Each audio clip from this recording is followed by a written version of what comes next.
Roll call. Chairman Smith? Here. Mrs. Black? She's here. Mr. Connor? Here. Mr. Doherty? Here. Mr. Groan? Here. Mrs. Haddon? Here. Mrs. Jones? Here. Mr. Keene? Here. Mrs. Schaefer? Here. Mr. Slater? Here. Ms. Thomas? Here. She did it twice. Superintendent Dr. Robertson? Here. Okay, our pledge to the flag and meditation. Thank you, Dr. Rez. Hello, I'm Dr. Grez from East Ridge Middle School, and I brought two wonderful students with me today. Just say your name. My name is Kimo Martin in 8th grade. My name is Hazel from 7th grade. Both of our students are part of our student advisory group. Everybody please rise for the pledge. Joe.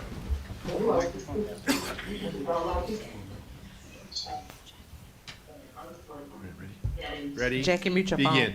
I pledge allegiance to the flag of the United States of America and to the republic for which it stands, one nation, under God, indivisible, with liberty and justice for all. Please remain standing for a quick moment of silence.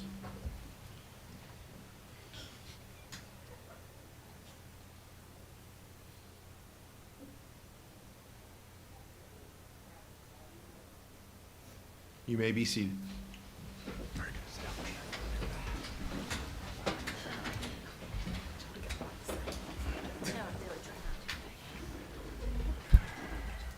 Good evening, Chairman Smith, esteemed board members, district admin, colleagues, and community members who are definitely in attendance tonight.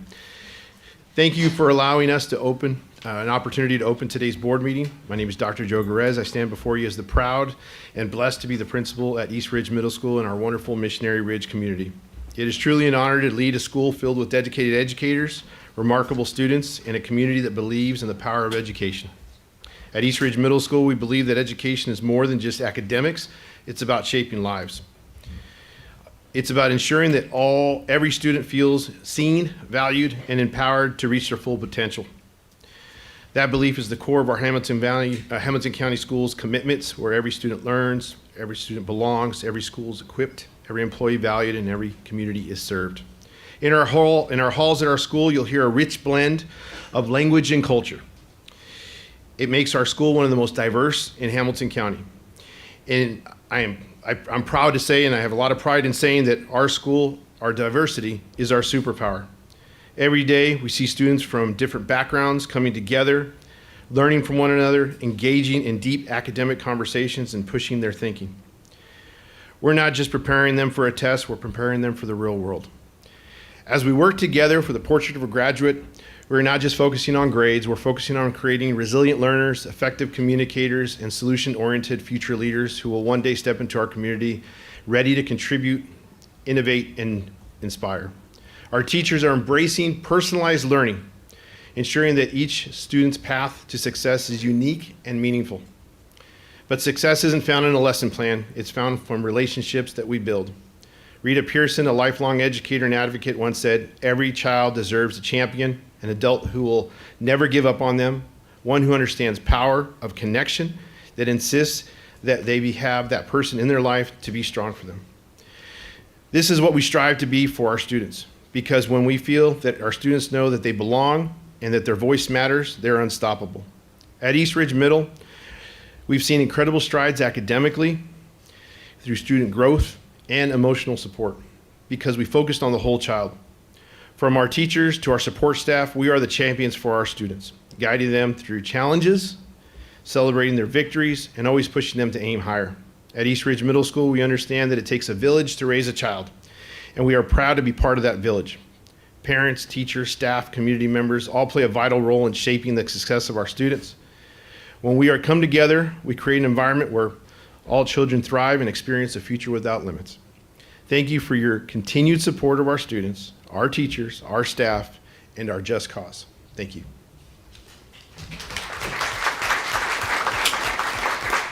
Thank you, Mr. Perez, thank you so much. Exemplars of excellence, we have, this is an important. Mr. Chairman? Mr. Great Chairman, night, yes. excuse me, I'm sorry. We'll need to do the approval of the agenda. Thank you. Thank you so much. Looking at our agenda, let me do this, and thank you for correcting me. If we go over to board matters, section B, under naming of facility, that's gonna be, we're gonna strike that. So eliminate that, and we're gonna add as B item, benchmark testing, and add as C item, exceptional ed staffing. Now, you guys help me. Is there anything else we need to add? Good? Okay. So with that, I'll ask for a motion to approve the agenda. So moved. Second. No discussion, no lights, roll call. Mrs. Black? Mrs. Black? I saw her say yes. Okay. I don't know if that counts. Yeah, she's saying yes. She's saying yes. There Yeah, now we got there it. you Yep. go. Yes, we got you. Mr. Connor? Yes. Yes, Yeah, yes, yes. Mr. Connor? Yes. Mr. Doherty? Yes. Mr. Groan? Yes. Mrs. Haddon? Yes. Mrs. Jones? Yes. Mr. Keene? Yes. Mrs. Schaefer? Yes. Mr. Slater? Yes. Mrs. Thomas? Yes. She said yes. Chairman Smith? Yes. Now we're ready for Dr. Stewart. Now recognize our 2025 Teachers of the Year, Dr. Robertson. Chairman Smith, before we get to that, I just want to welcome a couple people that are helping us celebrate our Teachers of the Year. So we've got Brad Cobb and his team from the Bowers Auto Group. You guys come on up. They're the ones that have generously donated the year lease to our Teachers of the Year. Krista Barclay from the Hamilton County Schools Foundation. The other ones don't want to come up. Yeah, David Sikowski from the Credit Union. David is one of the biggest supporters of our schools and is contributing the monetary part of this. So David, appreciate it. Give you guys a quick minute if you'd like to say something. Just say we're so honored and humbled to work with you all and the incredible work that you and your team do. And it's a great way, we think, to recognize these three teachers. And just want to congratulate them and say thank you for all you all do and your team. So thank you. David? Well, thank you so much for allowing us to be here. Our organization exists strictly for educational employees. So this is very important to us. We hold these folks near and dear to our heart, and we try to support Hamilton County school teachers, educators, as much as we can. So we like to think of ourselves as a great partner with the school system. And I said this last year, and I'll share it with you all again. These teachers that are being recognized today is when they're being recognized, but they're earning this like on that Tuesday night or that Wednesday night when they're working late, preparing their classroom for the next day or their curriculum for the next day. So that's when they're earning that, when they're taking time away from their family. It's just that today they're being recognized for it. So we're glad to be a part of that. So thank you. All right. Well, we know Teachers of the Year are recognized by the state of Tennessee, and we have the honor of honoring them here in Hamilton County. And we'll recognize them tonight, and we'll also recognize them in a banquet here in about another couple of weeks or another month. So I will start with our K-4 teacher, and I'm going to ask Lindsay Hagan to come and give us some information on Sally Warm. So Lindsay and Sally, I will say this of the Teachers of the Year, I have had the pleasure of being in Sally's classroom just this year, so I've gotten to see her teach, and she is exceptional. So come on up here. Congratulations.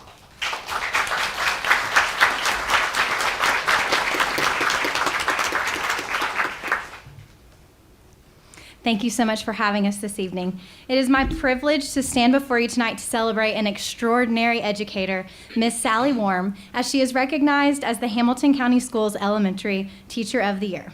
At Red Bank Elementary, our mission is to ensure all students learn at high levels through the provision of high-quality instruction and a positive culture where educators model and develop leadership, innovation, ownership, and never give up grit. Ms. Warm doesn't just believe in this mission, she lives it every single day. Her colleagues and students alike would wholeheartedly agree. And so I have to take a moment to speak a little bit about her. Her leadership. Ms. Worm serves as our first grade team chair, the Literacy Now lead teacher, and a member of our guiding coalition, helping shape decisions that impact our entire school.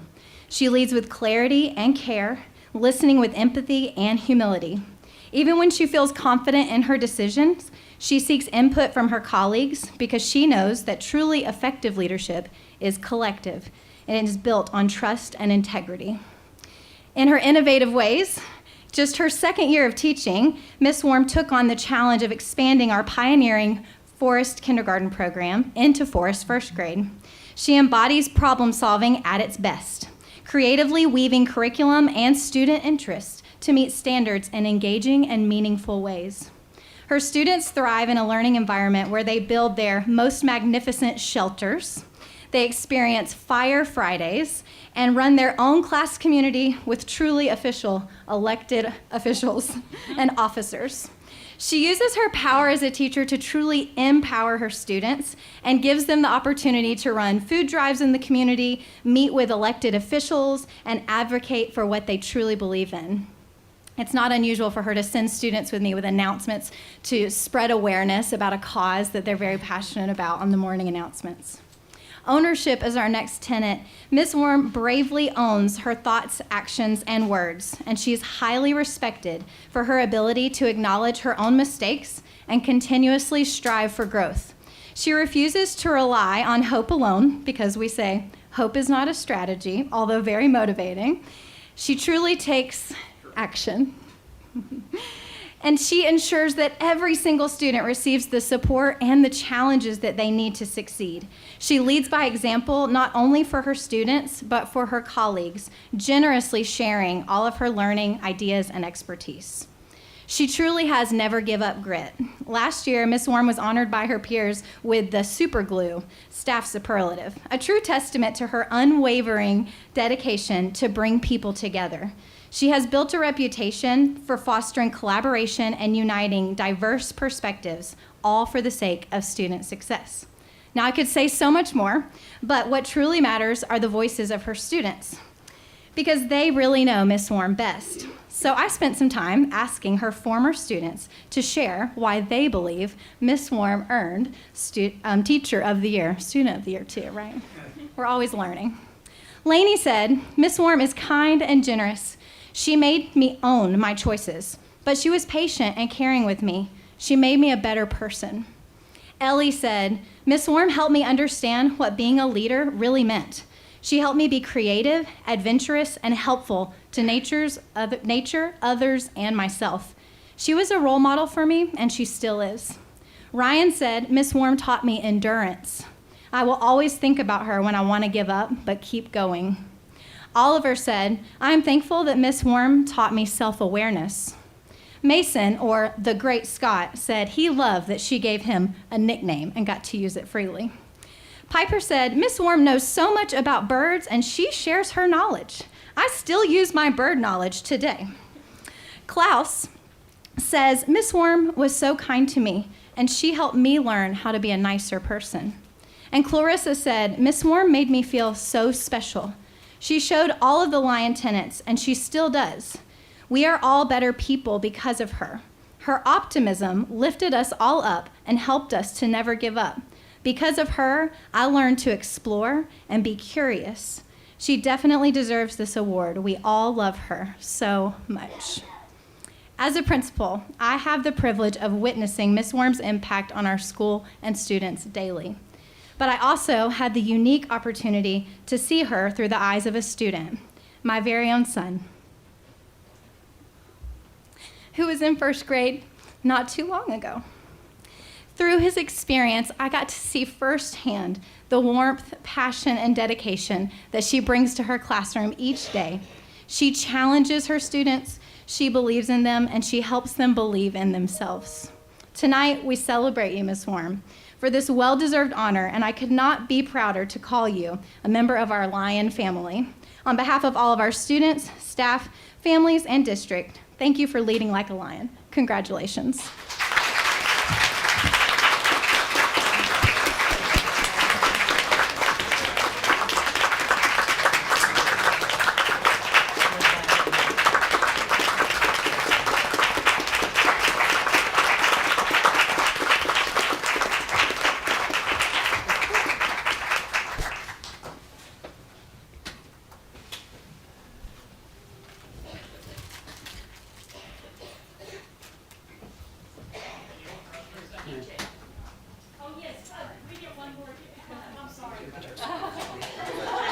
Really? Thank you. Each of these teachers gets a free leased car for a year. It is for the next 2 years. It's within a year old, so it is new. And we help with the insurance and the entitlements on the old.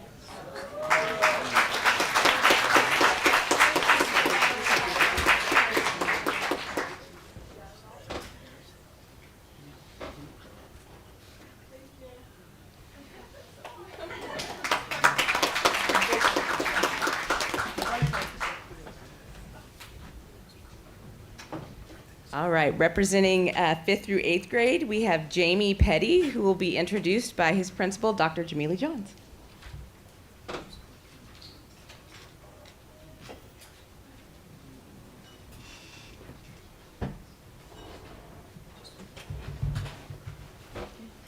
Good evening. Thank you for the opportunity to be here this evening with the privilege of introducing Jamie Petty, our Normal Park Teacher of the Year and Hamilton County Schools Middle Grades Teacher of the Year. When people heard that Mr. Petty was going to be named Teacher of the Year, so many warm and supportive comments were flowing in from our school Facebook page and from our families and community. Families, staff members from current and past reached out and gave us different messages saying nobody is more deserving of this than Mr. Petty. He is known for his ability to build relationships, to be a storyteller, and to be a steady and reflective teacher. When students are asked what they love about Mr. Petty, they shared how much he cares about them, that he helps them, and that he takes them new places to learn. Mr. Petty has been at Normal Park as a 6th grade teacher for 14 years. Middle school is tough. Teaching for 6th grade for 14 years is tough. He has incredible perseverance. He also has incredible patience to work with students and staff for that long. He works tirelessly to make sure that every student feels seen and heard. And at Normal Park, where we engage, explore, and exhibit on a daily basis, Mr. Petty embodies this motto. As he engages students in real-world problems, he explores in a hands-on and meaningful way, and he has an interesting approach to teaching that helps kids to be engaged in what they're doing. And then he also has a way to be creative in how he exhibits. And again, over 14 years, he's got new ways to approach the learning every year so that he can exhibit learning for kids based on who they are that year. He's always considering others' perspectives and situations and reflects on how he can improve situations for others, whether it's students or staff. He also works with families very closely. He loves connecting not only with the students, but also the families at community events. He also is very close with his own family, who is all here tonight to celebrate him as well. When you walk in his room, you might see reenactments of historical events. You might see students reading and writing and thinking about historical events. You also see students collaborating on projects. He has the ability to make history fun and relatable to students when many of them don't have the background knowledge for ancient civilizations that he's teaching. He makes learning applicable and real, and he works to meet the needs for every student in his classroom. Mr. Petty serves as the District Social Studies leadership team. He also is on our school leadership team. He's not afraid to challenge students. He's not afraid to challenge teachers to be their best either. We are so lucky at Normal Park to have him at our school, and we are very grateful for him to be named as the Hamilton County Schools Teacher of the Year.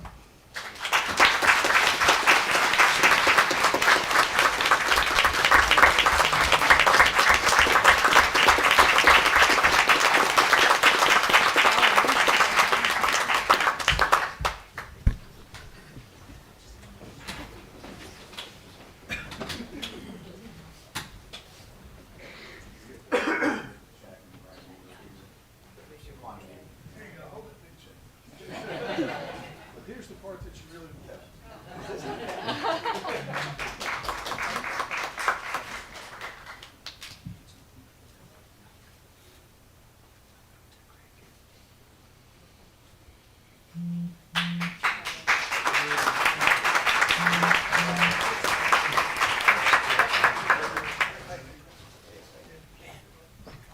Last but not least, our high school representative, Candace Clark-Smith, who will be introduced by her principal, Amy Mahan. I do that to you all the time. I'm so sorry.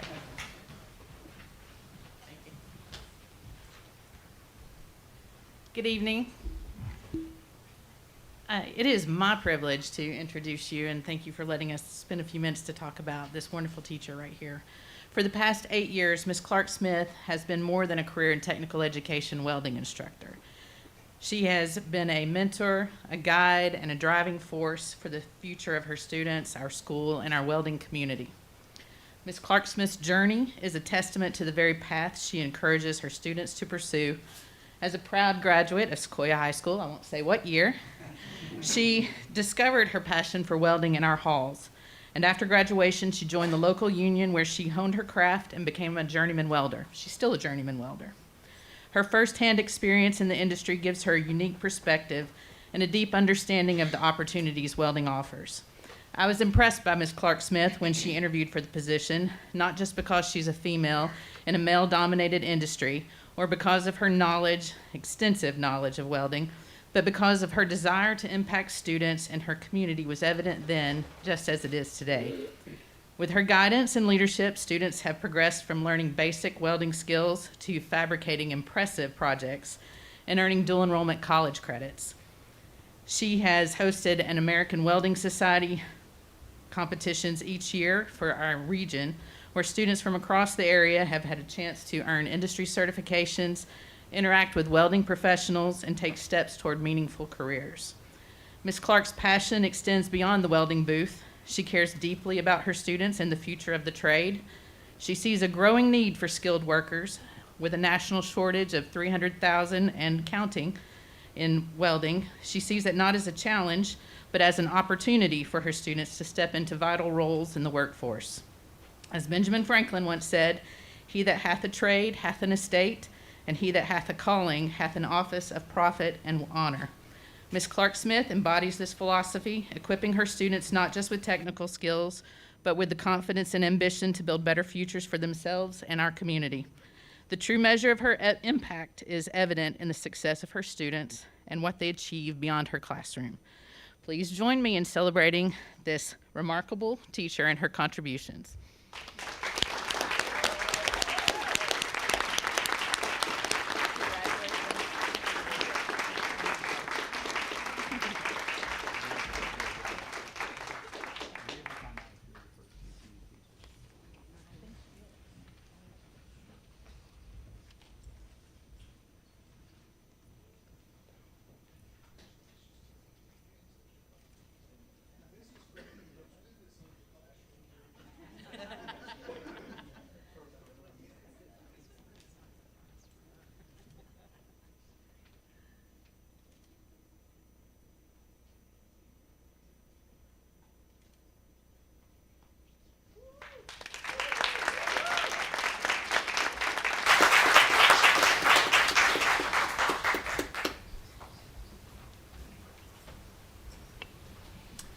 Again, congratulations to all of you.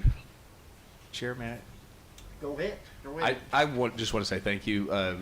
This is such a great day to get to honor our teachers, to get to do really great things, to say how much they mean to our students, to our community, to their families in our community. It's such a wonderful day, such a fun thing to be a part of. I will also at this time set a challenge out. I'm getting really used to getting to stand up there and acknowledge the teachers, so I need another person from District 6 to step up and be an amazing leader next year. Yeah, we have had two in a row from Norwell Park, and I also have to shout out to my friend Mr. Doherty over here because I feel like with the Red Bank community leading up to the feeder program, I felt like an ancillary. I got a little win there too. But thank you. This is such a great honor, such a great thing to be a part of. I can't stop saying how much it's awesome. Thank you for being amazing. Okay. Can we thank the donors? Yes. Absolutely, absolutely. A reminder to all you donors, and we thank y'all for what you do every year.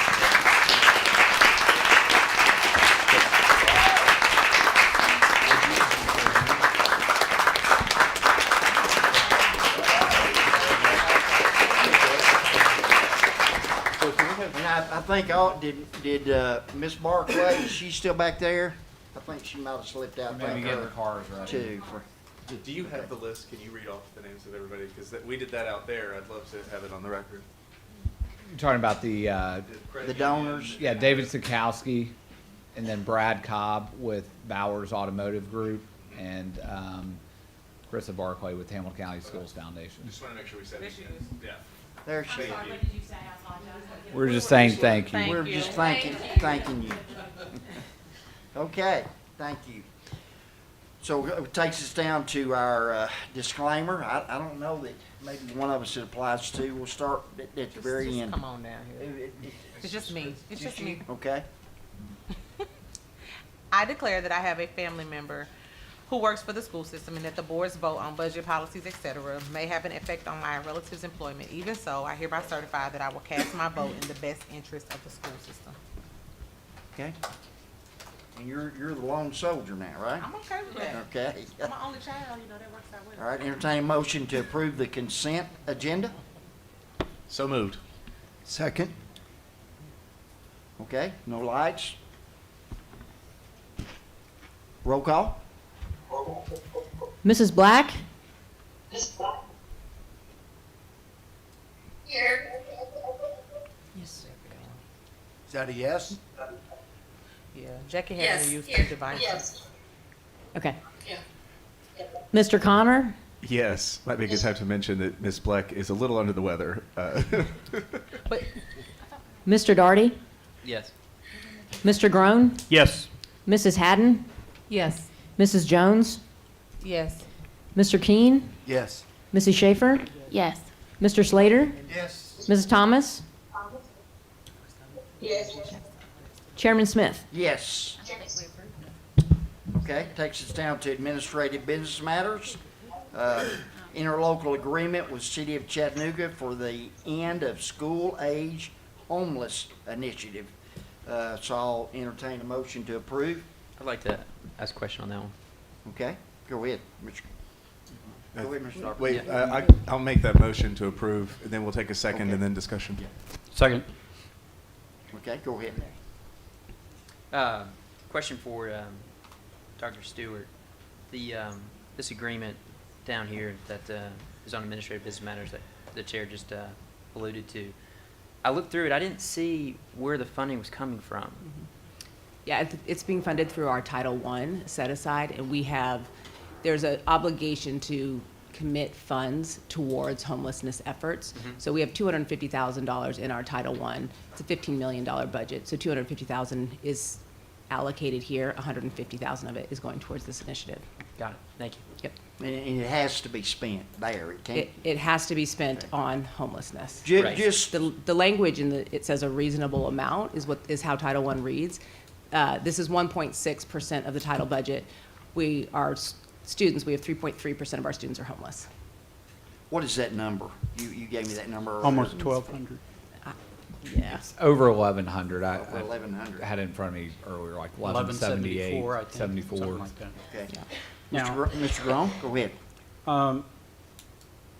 Many people don't know that due to assisted housing changes, that I don't know how many of our students actually are considered homeless, and they're living in motels scattered throughout the city. And does anyone knows who's tried to live in a motel, especially if it doesn't have interior, doors, is a shady kind of thing. So this is so necessary to help all these students that we have that are suffering this. And I'd love to know the number other than those that have got some housing somewhere with a roof over their head. It's pretty tragic, and I'm all for this. Okay, thank you, Mr. Grom. Mr. Connor? Thank you, Chair. Outside of the fact that this is something we legally have to do, the name in the language that Dr. Stewart said is a reasonable amount.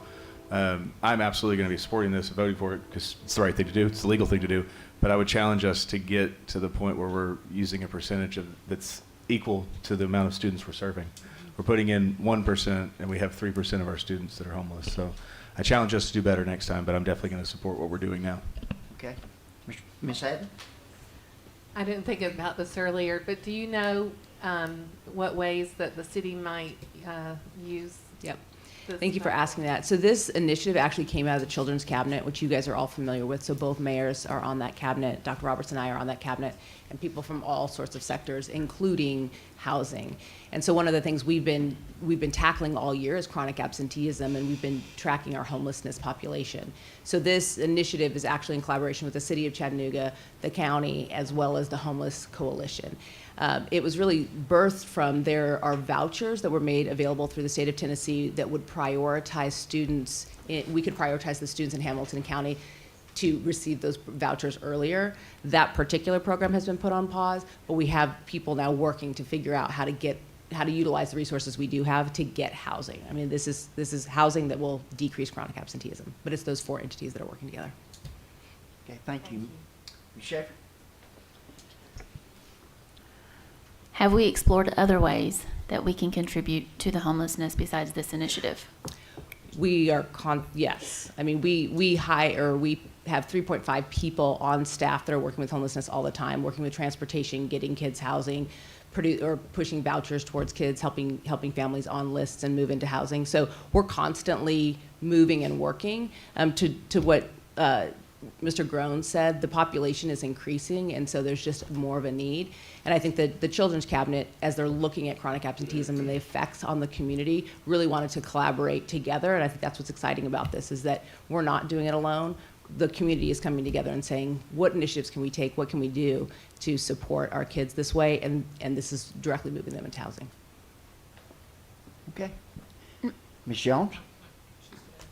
Oh, I'm sorry. Go ahead. Tucker, I need to know from the county's perspective about this initiative. I don't know enough about this initiative versus us doing more student facing from the district. Yes. The county ain't. He's part of it. He ain't cutting that check. He can. Yeah, so as Dr. Stewart said, it came out of Children's Cabinet initiative between Dr. Robertson, Mayor Wamp, Mayor Kelly, and 2.0 who convenes that. And so it's an innovative approach. We, the county, have matched the school system in it. So we have funds in there. The city is using some people that they already have on staff, switching them over to do this. I think the reason we like it, it's a pilot. It's 18 months. We're going to see if it's actually working. We have put, was on the agenda yesterday, will be approved next week, hopefully, and go from there. But we're excited about it. We're using some of our opioid money towards it. That's in the unrestricted funds there. So yeah, we're alongside the school system and Dr. Robertson on this, and hopefully, going to make a difference. Thank you. Now, Ms. Jones? No? Mr. Groen? Thank you, Mr. Chair.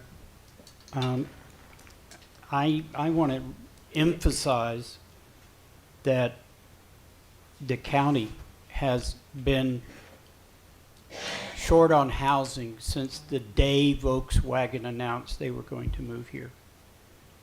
And I, having been on the Chattanooga City Council previously, we were trying to get things done then. There's been a lot of talk, both at the city and county level, and a real lack of action. And I'll just give you one example. There are 20 properties off of East 37th Street in Alton Park. And there are county and city tax lien sales. And those 18 to 20 plots have been empty for at least 20 years. Why hasn't the city and the county put young men to work on recidivism and keep them out of prison and build affordable housing? I'm tired of hearing a lot of talk and not seeing action. We even had a CTE crew at one of our high schools build a 3-bedroom, 2-bath home in a year. If these two mayors would come together and marshal their forces, we need to see some action in this regard. I don't care if it's small homes. I don't care. Whatever they need to do, but I'm just tired of seeing a lack of action in this regard, and it's even more exacerbated by, you know, our current economic situation and how much prices have gone up. So, you know, put your money where your mouth is and let's get something done. And you folks need to put pressure on the city and the county to follow through with all these promises. Okay, Ms. Jones, and then we'll come to you, Ms. Black. I just wanted to say that I'm very thankful for this for this MOU and for this body of work. As I can't remember who said it now. I don't know if it was Tucker or Dr. Stewart. But the money that that the city normally used to that initially the city of Chattanooga was using to support these bodies of work and support our FIT program here, Families in Transition program here at Hamilton County. That money was paused. And I just want to come back and reiterate that. That money was paused in January, which means that means that we had children and families that were affected by that. And so the Children's Cabinet had already been working on this body of work, but it really went full throttle, full force. Here we are today because we have families that were impacted. And I wasn't going to say anything, but I do want to say something because I actually saw a mom today who, when I was grabbing lunch, who I had connected to the city's office for the voucher that they previously had, and they were working with her. And so I hadn't seen her or heard from her, and I just assumed that they had been placed. And when I saw her today, I said, "Hey, how did things go with your placement?" And she said, "The day I got approved was the day they paused the money." And so now she and her child are living in one bedroom of a family friend's home until she can get somewhere else. And so I just want to say that that's the impact of programs like this.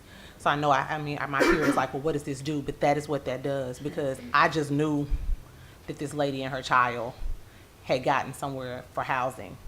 But when I saw her today and she said that, she said I had nowhere else to go, and they let us come there.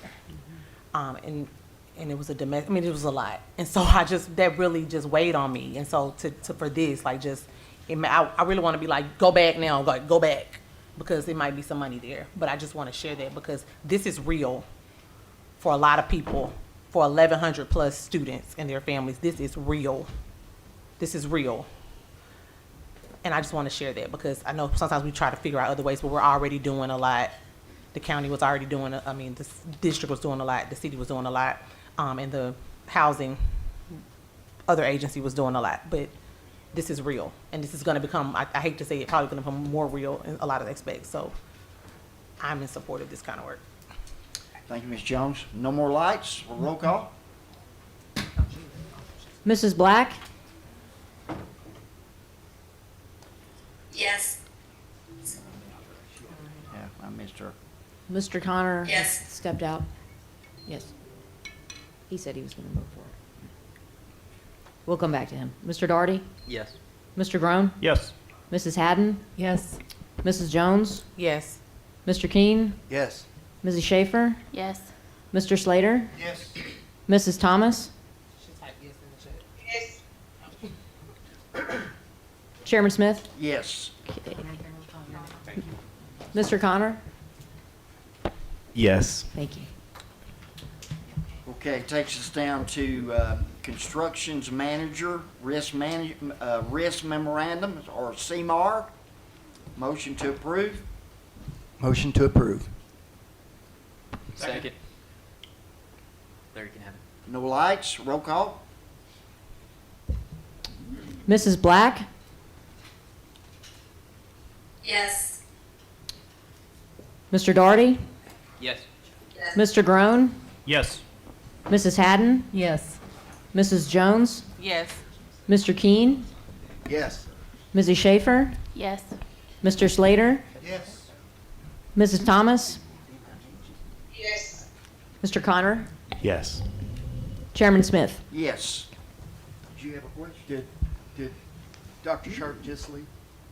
He might have, but I can probably answer. Well, I was gonna, Or while we Tucker were can. talking about CMAR, we've got the custodial services and ground services That was approved in the. Right. Yeah. I was going to just let him announce who that was. There he is. Okay.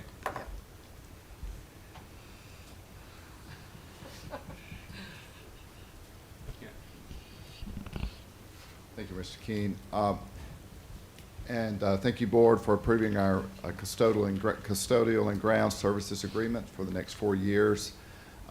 We are pleased to go into this partnership with ABM for custodials and services and City Green with our ground service. So they have representatives here tonight as well, and we appreciate them being here with us for this event. We'll start planning ASAP with both of them for next steps and transition with the work.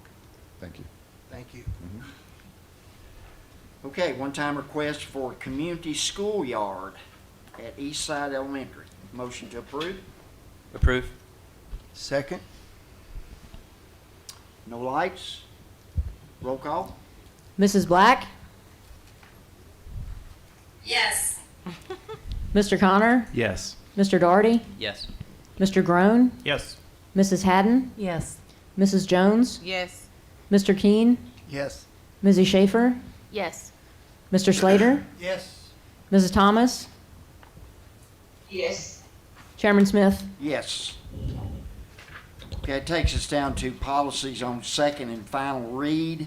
I think what I'd like to do here is approve them like a consent agenda all at one, or if somebody wants to pull one out, we can do that. So I entertain a motion to approve collectively these second and final reads. I do have a question. You have that I want to ask our on legal a particular representative. policy? Yes. All right, which one is that? For the board. I'm sorry? Policy 1.404. 1.404? Yeah. That's in One. first That's the read. first That's in read. first read. Yeah. We're doing second read, second final. Okay. Well, I'm fine with that. I have a question Okay. on that. So I'll entertain a motion. So moved to Second. approve all of the policies on second and final read in one vote. Okay, thank you, Mr. Connor. Need a second? Second. No lights? Roll call. Mrs. Black? Yes. Mr. Connor? Yes. Mr. Doherty? Yes. Mr. Groan? Yes. Mrs. Haddon? Yes. Mrs. Jones? Yes. Mr. Keene? Yes. Mrs. Schaefer? Yes. Mr. Slater? Yes. Mrs. Thomas? Yes. Chairman Smith? Yes. Okay, Mr. Groen, you wanna ask your question about that first read? Yes. Thank you, Mr. Chair. Either, Mr. Bennett, how is this policy impacted by any legislation that's been passed this year in Nashville? Yeah, I know.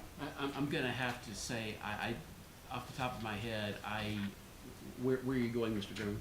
Well, I believe the legislation, and Mr. Connor probably knows this better than I do, expands the right to speak beyond what might be on the agenda. If you apply 3 days in advance. Mr. Groom, you may be right. I'm gonna confess, I am not aware of that. I'm still just partly confused as to, I'm sorry, so please as the chair, I'm confused as to what exactly, are you saying that you think that our current policy is not in line with what's allowed to be in the delegation?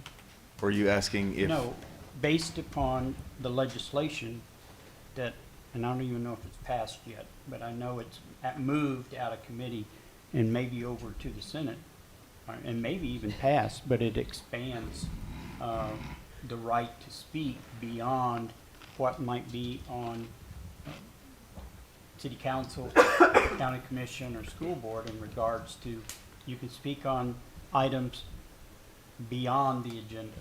So at current, our policy is in line with that. If you if you email, and this is a great time to say all of these things. So if you email the board secretary, which currently Shirley is acting board secretary, if you email her up to 48 hours in advance of this meeting, you may speak before the board about anything. You could, I'm sorry, 72 hours, 3 days.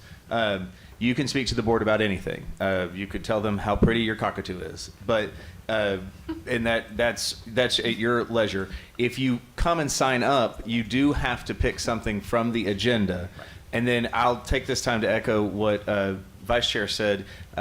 Even at the county commission meeting, you do have to state your name and full address, and I know Tucker will back me up on that too. That is policy, and it's actually I could find the law, and I will. I was planning to do that for you, Chris. I will find the law, but that you have to state name and address. Part of it is because they want to make sure that you're in the constituency that you're addressing. Correct. Well, I just wanted to make that known. It looks like especially Shannon since and probably will add better than me. If you don't mind. We do have a process to go through all the legislative changes at the end, once everything has occurred, to make sure that we're trued up at the beginning of the year with any of those changes. That actually perfectly aligns with the next quarterly session, which we would vote on all of those things in June. So we should be able to address any of those concerns once we're sure of them. Thank you. Mr. Slater. Thanks, sir. If we are trying to do the same thing the county commissioners do, they have a 10-minute limit for a group. And I would like to add that in, Mr. Bennett, for, in case there's 10 people here that want to speak on the same thing. The county commission doesn't allow that. A group has 10 minutes. Define what you mean by a group. Yeah. If they want to speak on the same thing over and over and over, same topic. It's just Chair, like the I county don't- commission Yeah, does. I think that what they do, and maybe Tucker could, Last time maybe you're here, Tucker isn't it, could Tucker? clarify, but I think if there is a topic, like let's say the cell phone topic, if there's a group that is against, they get 10 minutes. If there's a group that's for, they get 10 minutes. It's not necessarily that they're part of Yes. the A group or the B. It's just the Right. subject and which side of the topic you're taking. I believe this is also true at Chattanooga City Council. Right. So, And they get 5 minutes.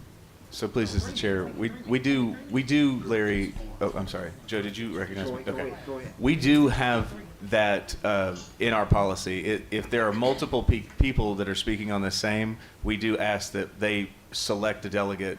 That's why we call them delegations, is they should select a delegate to do the speech for them in our policy. Ms. Schaefer. I actually want to talk about 1.7 school district goals. Can we go there? Absolutely. Okay. So the board knows that this is our most important policy. We have a new board, and as we discussed on Monday, we may have some different strategies that this new board wants to discuss and pass versus the last board. So this is where that happens. And it's on first read. You've had it for a while. We're going to discuss it, I think, at the board retreat, Shannon. Okay. So I just want to remind the board that this is where this board speaks the overarching strategies that they want the administration to be focused on and implementing. So it's very important that we review it and you bring your feedback to Shannon, please, before the board retreat on April the 4th. Is it set? Shirley, did it get set? It's not set. Yeah, because I'm not available that day. I'm not Okay, either. well, we're working on a date. But this board needs to speak as to what our strategic goals are. Thank you. Okay. Takes us down to benchmark testing. Thank you, Mr. Chair. I'll try to be concise on this as I can.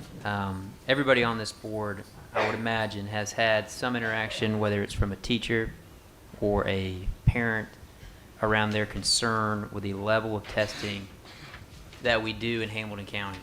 Now, I know, Dr. Stewart, you put together a little flyer here, a little 2-pager, giving the overview on benchmarks. Number two, I appreciate the statistics you provided in 1.6% of the school year. So for anybody that can't see it, essentially what it's stating is we spend around 1.6% of the school year on benchmark testing specific. Now what that fails to take into account is the other tests that happen throughout the year, primarily coming from the state. Now, for everybody that may not be aware, I've got 4 kids and 2 are in the county system, and I know firsthand some of the challenges that are around benchmark testing. And to be clear, my goal or hope is to have a collaborative discussion. And I think that's something that we as a board need to be doing on a continual basis. And also to be clear, my goal is not to eliminate benchmarks, okay? I'll be the first to tell you, I understand the value of data. But I also understand that we have a responsibility to our constituents and our communities, and particularly within our classrooms with our teachers, to listen. And I'd encourage anybody that hasn't already, and I'm sure most of you have already, but if you sit down and sit with any of your teachers, they're going to tell you there's a high level of dissatisfaction around the amount of testing that we do in our county school system. Now, I've also been on the board long enough to hear the word data, where it haunts me in my dreams. It almost seems like there's this religious-like fascination with data. My question is, one of my questions is at what cost are we pursuing this data? Because from my perspective, when it comes to benchmark testings, we are asking an incredible amount of responsibility for our teachers and putting a momentous burden on our children when it comes to the expectation that they complete these tests. And to be clear, when you take into account all of the state testing plus the county testing, our kids are roughly testing 6 weeks out of a year. So put that in perspective, that's almost roughly 30 days out of a 180-day teaching calendar. So our teachers only have 180 days to be with these kids. 30 of those days is primarily spent in testing. So I think it's 100%, I know this in the board's purview to have this discussion. But again, my hope is to have a collaborative conversation, because I think we should be on the same page on this. But I think it's too big of an issue to not have a discussion about. But I'll pause there. So my question is, at what cost are we doing all of these tests? Yeah, I think it's important. It's an important question, and I will answer it. I do want to clarify on the 60 days. I did give it to you in hours, how many total hours are spent, and even in the high school, you can kind of see the total hours. So just to reference that, it is not 60 days. But to your question at what cost with the data, I think for me, I have to go back to when benchmarks started, which was before my time.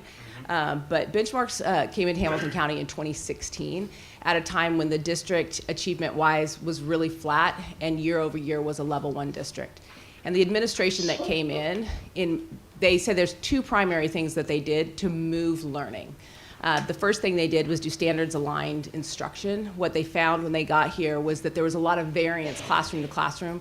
We didn't have common curriculum. We were not directly teaching standards. So it was standards-based instruction and then a benchmark that assessed those standards.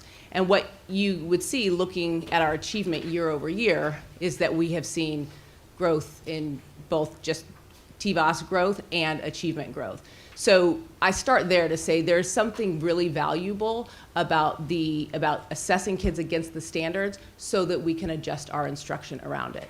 So your question of at what cost, what we are counting is what information do teachers get from these assessments that drives their instructions, that supports their instructions. You have heard us talk a lot about data. It's really important that the teachers know where the kids are so that they can tailor their instruction for it. So we actually see this as a time saver, not a time waster, because of the way you can tailor instruction as a result. Now, I see your face and you're like, it's not saving time. It really is saving and planning time. What research would also tell you is that so often when we don't know where kids are in their learning, we start them lower, right? We start them behind where they actually are, something that this board has been really concerned about, that notion of rigor and knowing where our kids are. I will say this. In my time as the deputy superintendent, this was brought to me from the beginning. Year 1, I did a lot of looking, especially in the elementary, especially in K2. And we moved away from kindergarten benchmarks. And we are now also decreasing the number of benchmarks that we're doing in K2. Just announced that to our principals yesterday after a year-long kind of researching kind of the practice to make sure that we can get all of our data in the other assessments that we're utilizing. So when you say other assessments, can you explain what you mean by that? Yep. So you've noted the state with the universal screeners. So I'm going to stay in K2, but I can go past it if you need to. So in K2, we give Ames Web for literacy. This is where I've been the most focused, so I'll stay there. With Ames Web, that's a nationally normed test. So it tells us how our kids are doing against a series of standards, and it tells us how our kids are doing against like peers all over the country. Really important information. That test, though, does not assess all of the standards that our kids, that we need to know, or our kids need to learn in K2.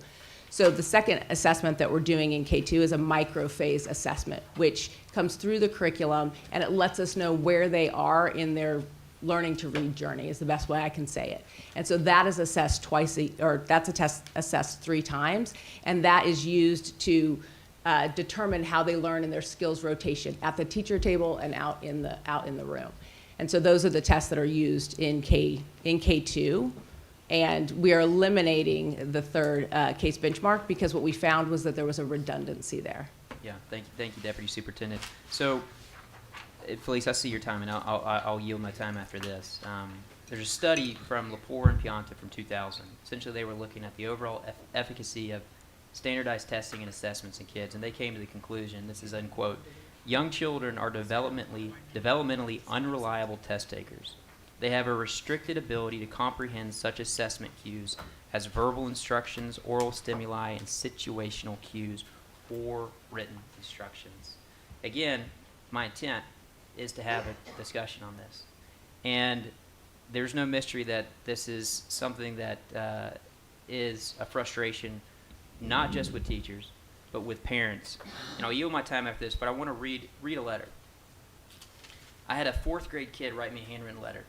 Beautiful handwriting. This is what he wrote. Dear Mr. Daugherty, hi, my name is Cole, and I'm a 4th grader at Nolan Elementary. I know that students need to take tests sometimes, but benchmarks can be a lot for teachers and kids. I believe we should not have as many benchmarks so that we can learn instead of taking 6 tests in 1 week. I have taken 5 benchmarks these past 2 weeks, and I still have 1 more tomorrow. Benchmarks stress out teachers and give them anxiety. Students are afraid to get in trouble if they get a bad grade. I don't have to deal with this problem, but some people do. This is probably scary for them when they get home. I think we should only have 1 benchmark after Christmas break and then TCAP at the end of the year. Thank you for listening to my letter about our benchmarks. And my last thing is this. If we're so focused on data, I think we're missing what's most important, and that's these kids and these teachers in the classroom.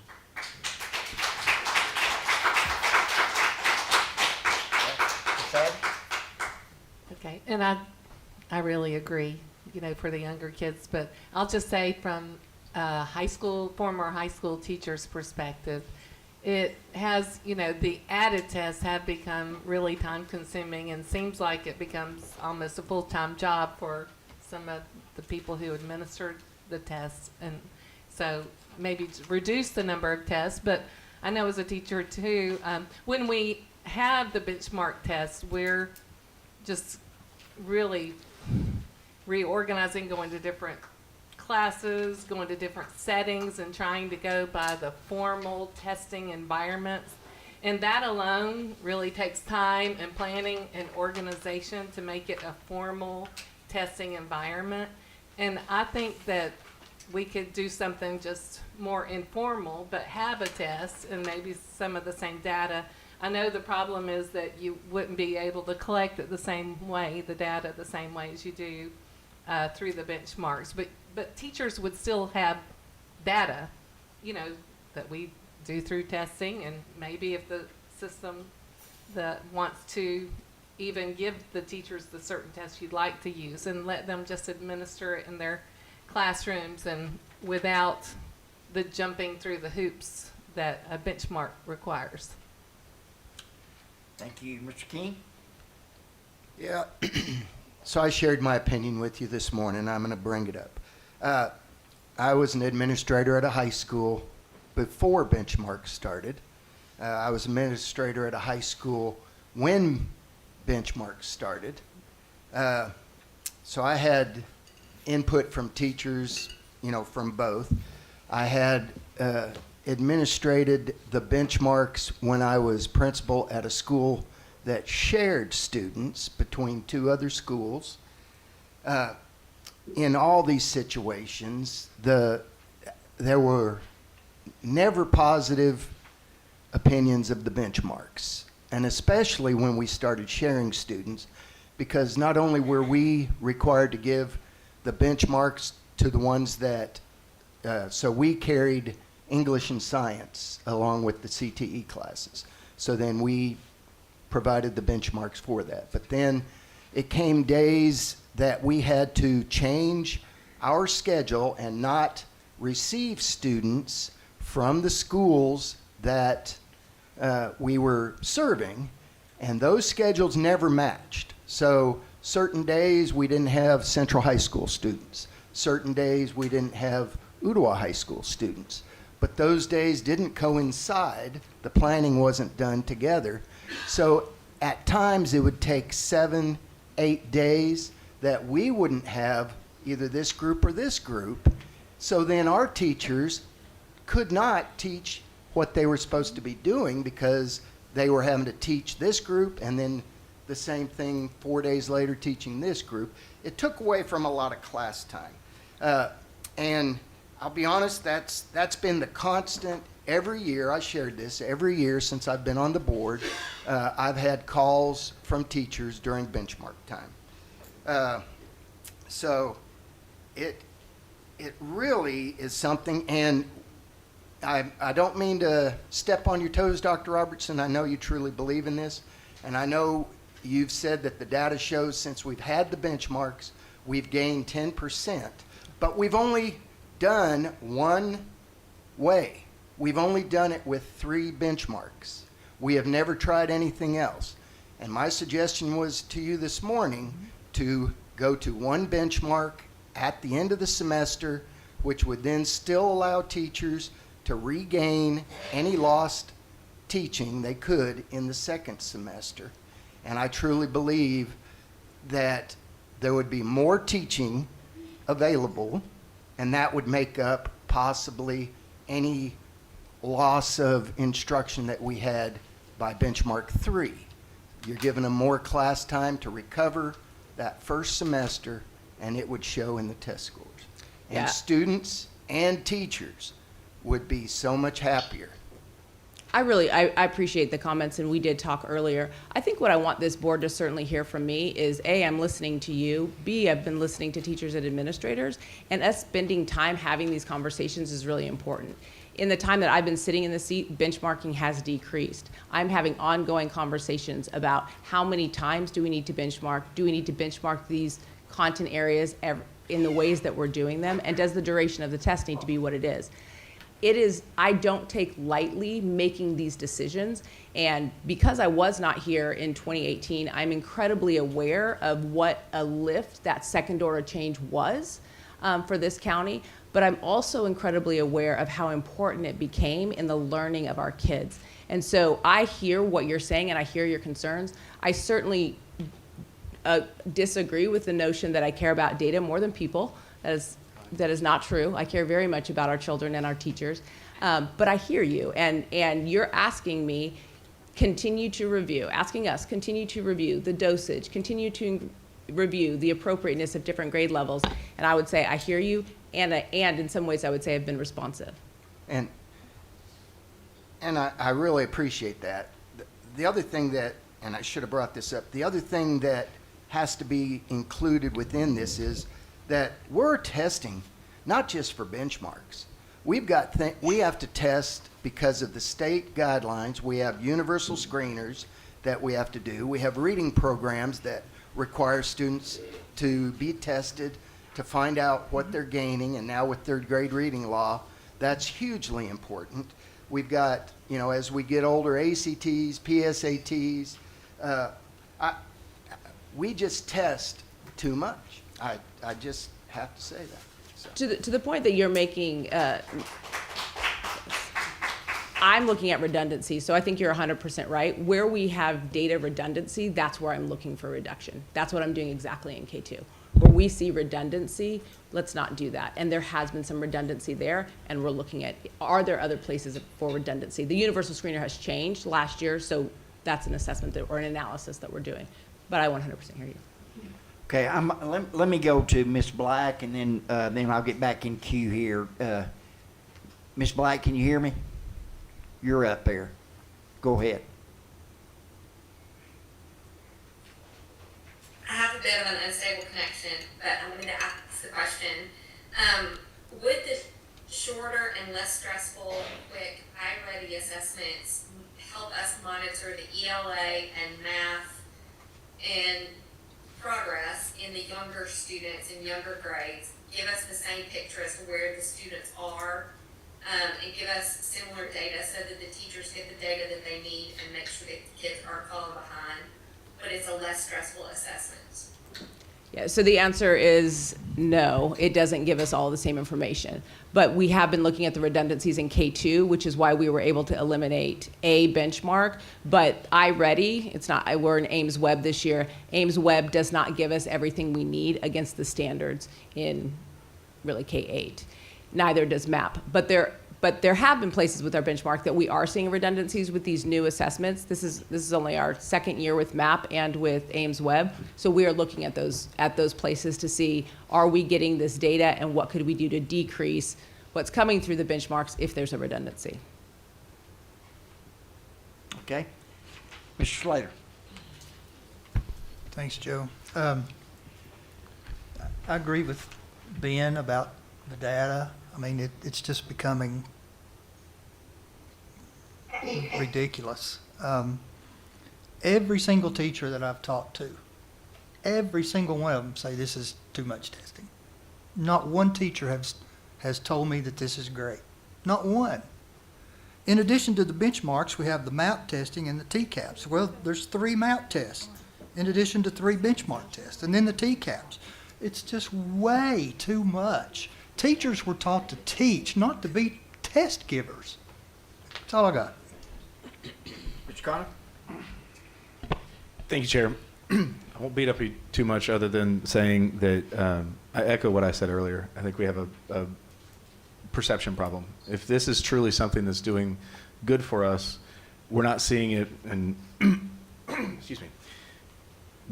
I don't believe anybody has received a positive email about the testing, or somebody reaching out or texting or any of the ways. So I have to listen to that large group of people, and especially educators and stuff. So I have to say that out loud. But equally, I would be remiss if I didn't share my nerddom. If anybody is interested in following, there are some bills that are progressing through the House that actually attest to this directly. So House Bill 675 addresses education as introduced. This is a litany. It's almost an omnibus of education ideas. But one of them is reducing the amount of testing required in grades 3 through 12 and evaluations. The second one is House Bill 91. That one has also had sponsors added. It's on K-12 subcommittee for next Tuesday. And that one changes the testing levels in our high school students to not have end-of-year assessments to allow for an ACT. Now, I would be remiss if I didn't mention, at current, Tennessee standards don't line up with the ACT. Part of the reason that we have different testing models, because we don't test to that test. We test to the Tennessee standards. So it would take something that we would need to not just have this conversation, we need to make sure that have the conversation at the state level of how we are assessing our students to make sure that we're in line. But these things added with the listening to our educators is the way that we get to the right answer of how do we truly assess our students without bombarding them and making life and taking away instructional time and all of the reasons that my fellow members have mentioned just now. Okay. Check. I want to echo the sentiments of my board members that the data is too much. You and I had a conversation. Students are not a number on a spreadsheet, Dr. Stewart. And they're not numbers to be spread across the district. And the data is too much. I have 2 children taking benchmarks this week, have a son with ADD, and 18 hours for benchmarks in a year on top of everything else is too much. We could focus on growth, RTI during that time.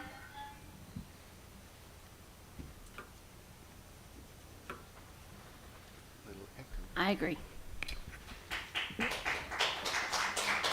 Dr. Robertson, what would be the implications if we went from 3 benchmarks to 2 benchmarks, or from 3 benchmarks to 1 benchmark?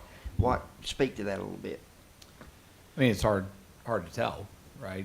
I mean, the 2018, we went with case benchmark and outsourced this because we were deferring to expertise. It's a famous quote from Brian Johnson, if you remember. We deferred to expertise because we are not test makers. We are not experts at creating assessment. And so we deferred to case because they are. And their program is set up for 3 benchmarks. So you're kind of asking me a question, what would happen if you only took your medicine once a day instead of twice a day like your doctor told you to do? I don't know. You could be okay, or we could go back to where we were in 2016 and 17. So it's hard to answer, but I would say bottom line is we went with this, and we're doing this because we're deferring to experts who prescribe a way to do it, and that's why we decided to do it. Okay. All right. Ms. Jones? So, I mean, I've said this before sometimes, some years back, I feel like we didn't take as many tests and I turned out just fine, but some days sitting here, I'd be thinking, did I turn out just fine? But, I mean, I do question anyway, but I think being here prior, having come onto the board when we had schools that were in priority status, where we are now with schools that are no longer in priority status, and how that number has decreased. Do I still think we do assessments more than I would like? Yes, but I also know that I've sat at this dais with several different groups of people, including this one, as recently as today, who will sit here, myself included at times, and look out at these individuals who work over in central office with the 3 million people over there with them, and ask them for data points, or what is this doing, or how did we get here, or what does this say, or who told you that, or what is this percent, or how many is that percent? Like if it's 1.6%, how many? Case in point, just with the FIT, we have 1,100 students that are homeless. They said 1.6, y'all said, what's that number? Somebody did, just like 10 minutes ago.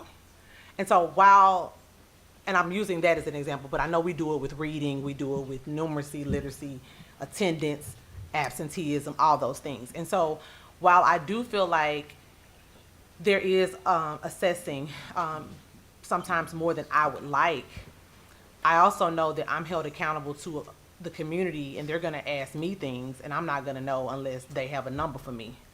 And even in my day-to-day job, I feel like sometimes I have to assess and pull data that I don't really, I don't want to, or I don't want to have to ask my staff to do, but I know that I need it for whatever reason that may be. Council may need it, a constituent may need it, a legislator may need it. And so I guess what I'm trying to get to is, it's kind of like a catch-22 situation.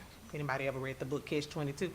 It's a catch-22 situation because, yes, it is probably a lot that we're asking of staff and of students and or parents, and I'm just about to embark upon that. So I don't know, I'm about my baby a whole bunch of gum and we're gonna pray through it. But I think it's like, do we want to know or do we not want to know? And if we want to know, how are we going to get the information that we want to know if we don't have a means to do that? And so I hear everybody here, and I concur to certain extents. But I guess for me, I'm not an expert in this. And so I'm big believer in, if I'm gonna complain, and do not take offense, peers, to what I'm saying, but if I'm gonna say I don't agree with something, I like to be solution focused and come with what I think would be helpful. So I guess to my peers, Mr. Daughtery, Mr. Slater, those that have spoken, like, what is this, what is your proposed solution? I did hear something about, I forgot now because it's been so much, but what is the proposed solution? Like, how do you all suggest that we get what we need if we don't get it this? Like, what is the measurement tool that you suggest? Or that the people, because once again, I'm not an expert, but if a principal is complaining or 30 principals are complaining, what is the tool that they're saying we should utilize or suggesting we should utilize? Or what is the best practice in somewhere like Boston, who has the best public school system in the country? Like, what do they do? Like, what is the best practice? Because we can sit here all day long and say this, but what are we asking them to do opposite this to still be able to answer our questions? And we might not know that tonight, so I'm not saying that, but just let's think about that, y'all, because I'm not saying I disagree, but I don't have a solution. So what does that look like? In best practice, though, not just Tennessee homegrown tomato sauce, but what does that look like best practice? Because Tennessee homegrown don't always work. That's good sauce, though. Tennessee homegrown don't always work. But I'm just saying, what is the best practice there? How are we suggesting that they give us the information we need? Great question. Mr. Brown? Thank you, Mr. Chair. When you make reference to seeking the advice of expertise, identify who we're seeking this advice from. So in the case of what Dr. Robertson mentioned is that we are not trained in assessment design, but the people at CASE have highly qualified people with assessment design. They're thinking about depth of knowledge of the questions. They're thinking about the length of time. They're trying to backwards map from the EOC, those kind of pieces. They are far more skilled in that than we are. And so when this county adopted benchmarks, they hired an organization who were experts in assessment design. So that's the expertise that he was referring to. Okay, is that the only group case that we rely upon? No, I mean, Ames Web and MAP are two other assessments that we're utilizing right now that have come through the state of Tennessee. It's only our second year with both of them. MAP is really interesting to us, and we're looking for crosswalks. But no, there's other assessments that we use that are nationally normed. CASE, Hamilton County was one of the first districts in the state to utilize CASE.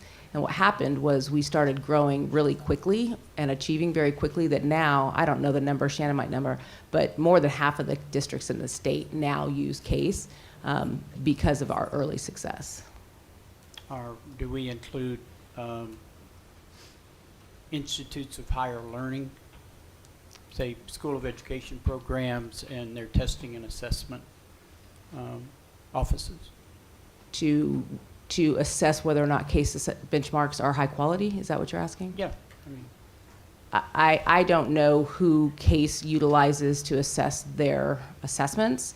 I think back when this district adopted that, they did some research to try to determine where the highest quality product was. And because of the outcomes that we've gotten, I think that we have found that they've been helpful. That being said, the shift we're making in K2 is explicitly because CASE was never designed to assess in K2. They were designed to assess third grade up, and they made a first and second grade assessment for us, backwards mapping from third grade, and it wasn't developmentally appropriate for the kids and caused a lot of frustration. And so part of the work that I've done, and while sitting in this seat, is have my team look at those assessments and say, what is developmentally appropriate to the things that you guys are saying? What do we need to know, and how do we know it? And in that process, have decreased the number of assessments in kindergarten and am decreasing the number of assessments in first and second grade for these very reasons.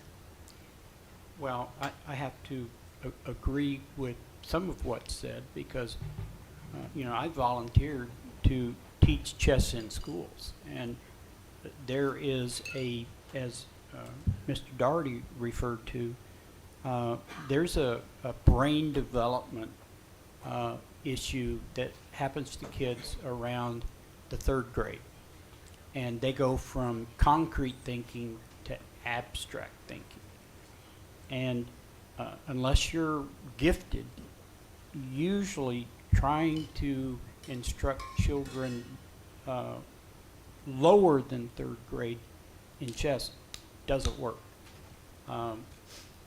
They're willing to give up a queen for a pawn, and that shift is made around, late third grade, early fourth grade at the latest. So too much testing doesn't put emphasis for the kids on the importance, in my opinion, of the test being important in their mind. And that, I guess that's primarily why, we only see most of this work and research done 3 through 8 and 10th grade and then TCAPs. So,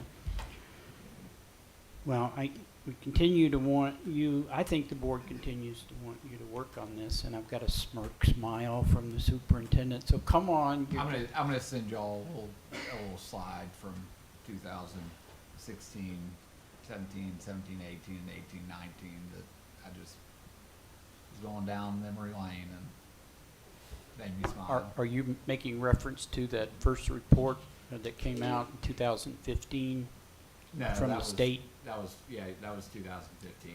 Yeah. I'm talking about a slide that Okay. some context. Thank Go you. ahead. I did want to bring a little bit of context into this, and maybe if it's the will of the board, that I believe our teaching and learning team can do some additional research on this. But from quick research on what's best practice in K-12 education in terms of education, or in terms of assessment, it's to do things like formative assessments, which are ongoing and embedded, right, part of the classroom period. It's to do benchmark assessments about 3 times a year to get that level of data. It's to do summative assessments about once a year, which is the TCAP. And then it's to eliminate redundancy, which I think you've heard that we're doing here. So from best practice, and it says to keep total testing time under 2%, which we're at 1.6% for benchmarks. So I think we can do a bit more research to see how we can eliminate redundancy, as Dr. Stewart was saying, as well as that testing time to look at total testing times. But it does appear from research, we can dig into it more, that we're doing best practice. When you say 1.6%, are you adding all the other tests, the TCAPs, all the other testing? The 1.6% is for benchmark testing. Benchmarks only. Yes, and so I think that is something that's warranted for us to maybe put together all of the time of the test to make sure it stays under 2% if that's best practice. Now, again, I'm like a side chair researcher here, right? So it does need a lot more look. I am not an expert in this in any way, but just to give some context to your discussion, that I actually think research may indicate that we're doing the best practices that are out there. Mr. Daugherty. Mary Helen, remind the board how much we spend on benchmarks, please.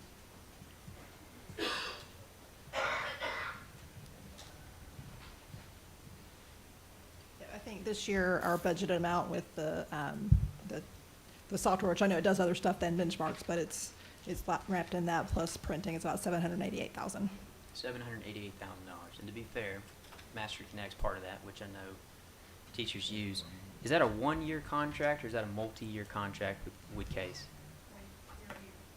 1 year. It is 1 year, so we do it each year. So we have an opportunity to renew it next year. Okay. Teresa, you said something that lends a response, and I appreciate where you're coming from, because you're thinking about it from a teacher's perspective, and you're thinking from a county's perspective in terms of the role we play to ensure our kids are doing better. You said, what's the alternative or what's the right solution? The reality is when you look at testing overall, we've got AIMS, we've got MAPS, we've got the TCAP, iReady, thank you, sir. We've got field testing for writing. And I think our primary job, is to ensure that these kids in the school system are thriving. And when you look at this, there's a general level, particularly within 4th and 5th grade, of apathy towards these tests. And I think we have a responsibility as a board.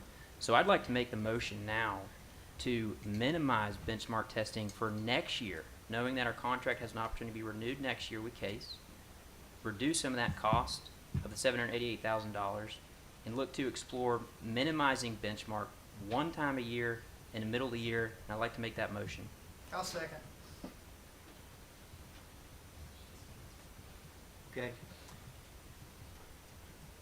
So you got that motion? Motion to minimize benchmark testing for the 25-26 school year to one time a year. Okay. Is that correct, Mr. Dorn? For next year. Okay.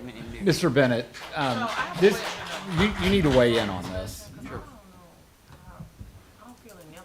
About, The ability to do this is a function of the budget, right? well, okay, so it's two parts. So obviously, there's a budgetary component, so if the board wanted to take that line item out, they could. But also, if you, I think where you're going is if you look at your board policy, under the instruction programs, there is a specific, hold on. Give me a minute.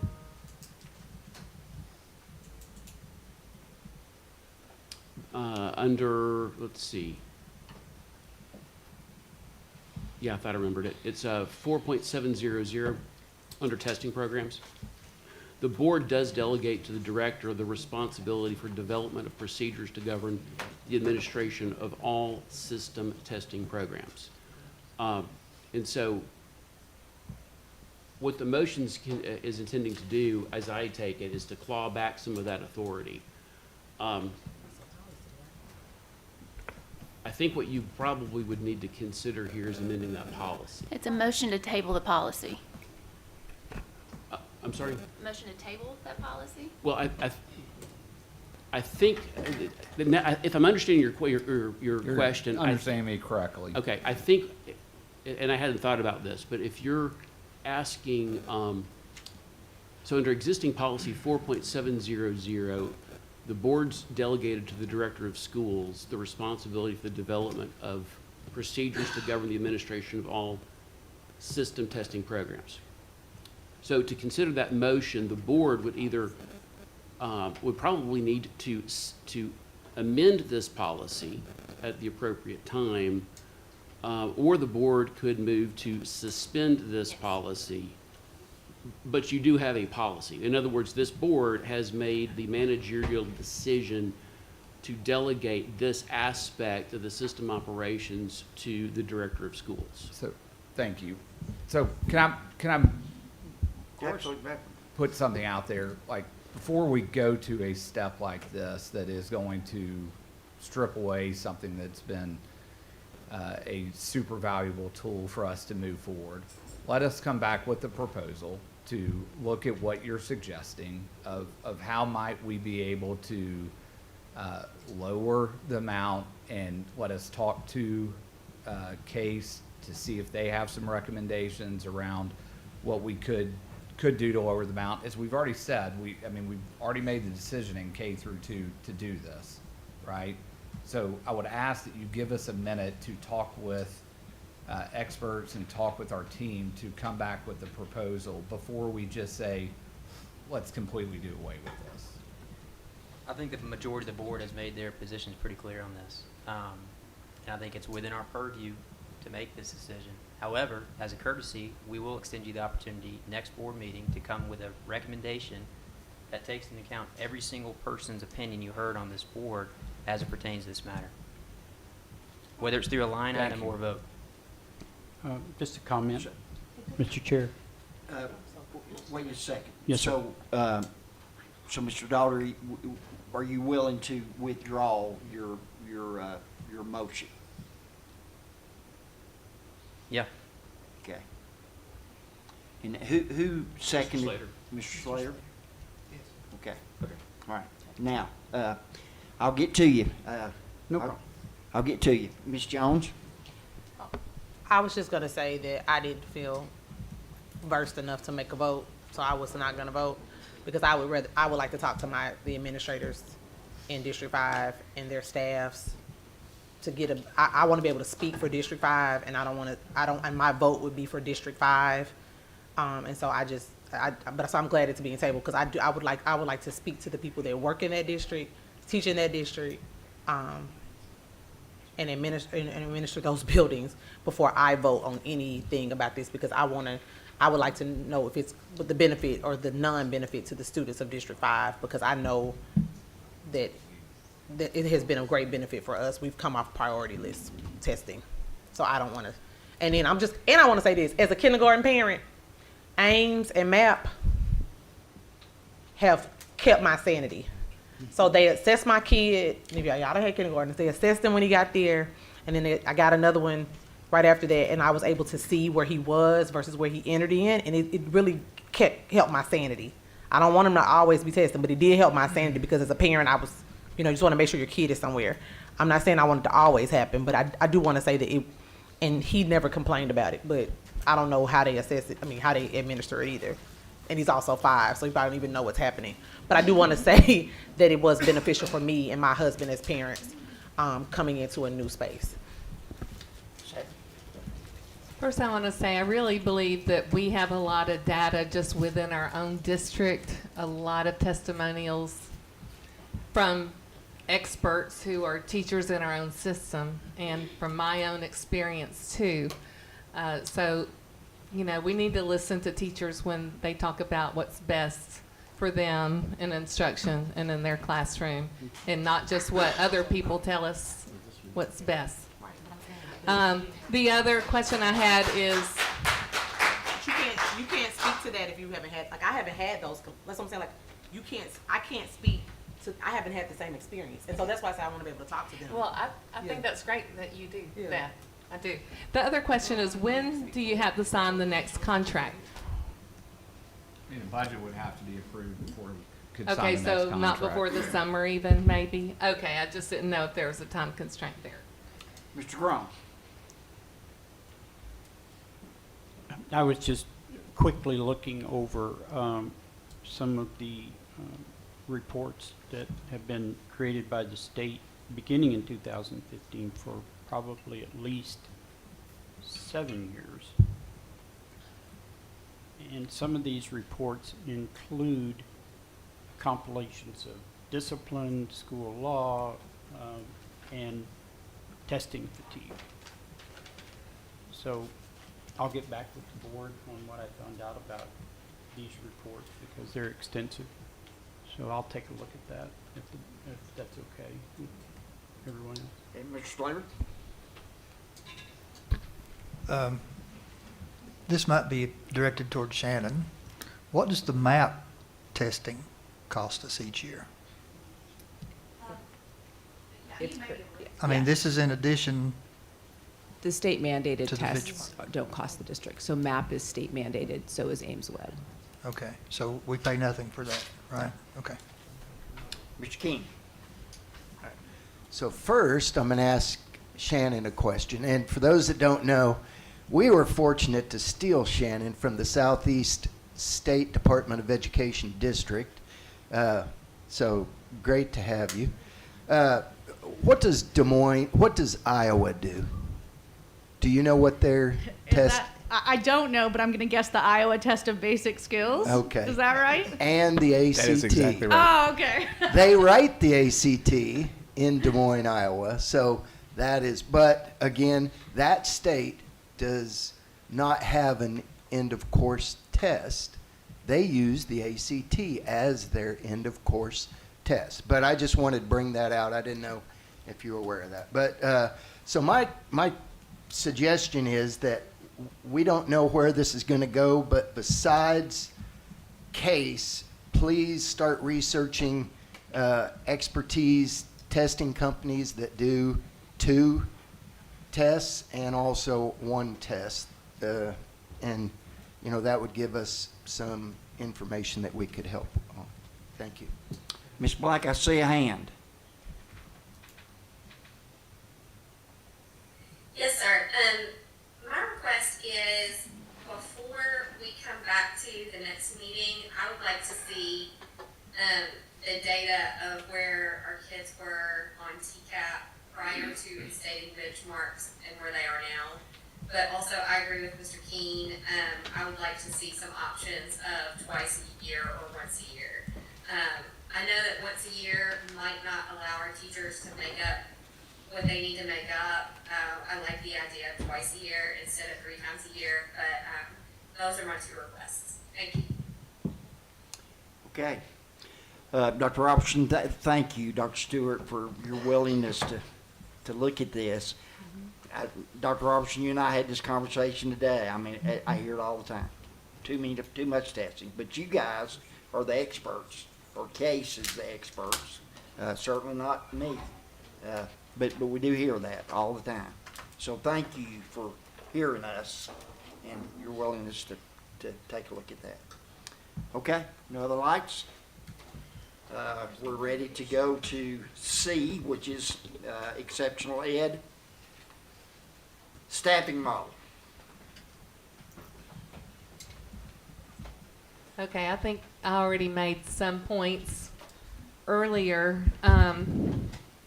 One thing that, Dr. Stewart, if you don't mind reiterating our conversation earlier, because the public and the press are all anxious to know when we're going to find out where the placements are for students or where the programs are. So it's like not telling where students are going to go, but where are these programs going to be? And just if you don't mind answering what we. So what we discussed earlier today was around the timeline, and we talked about the timeline for alerting staff about some of the shifts.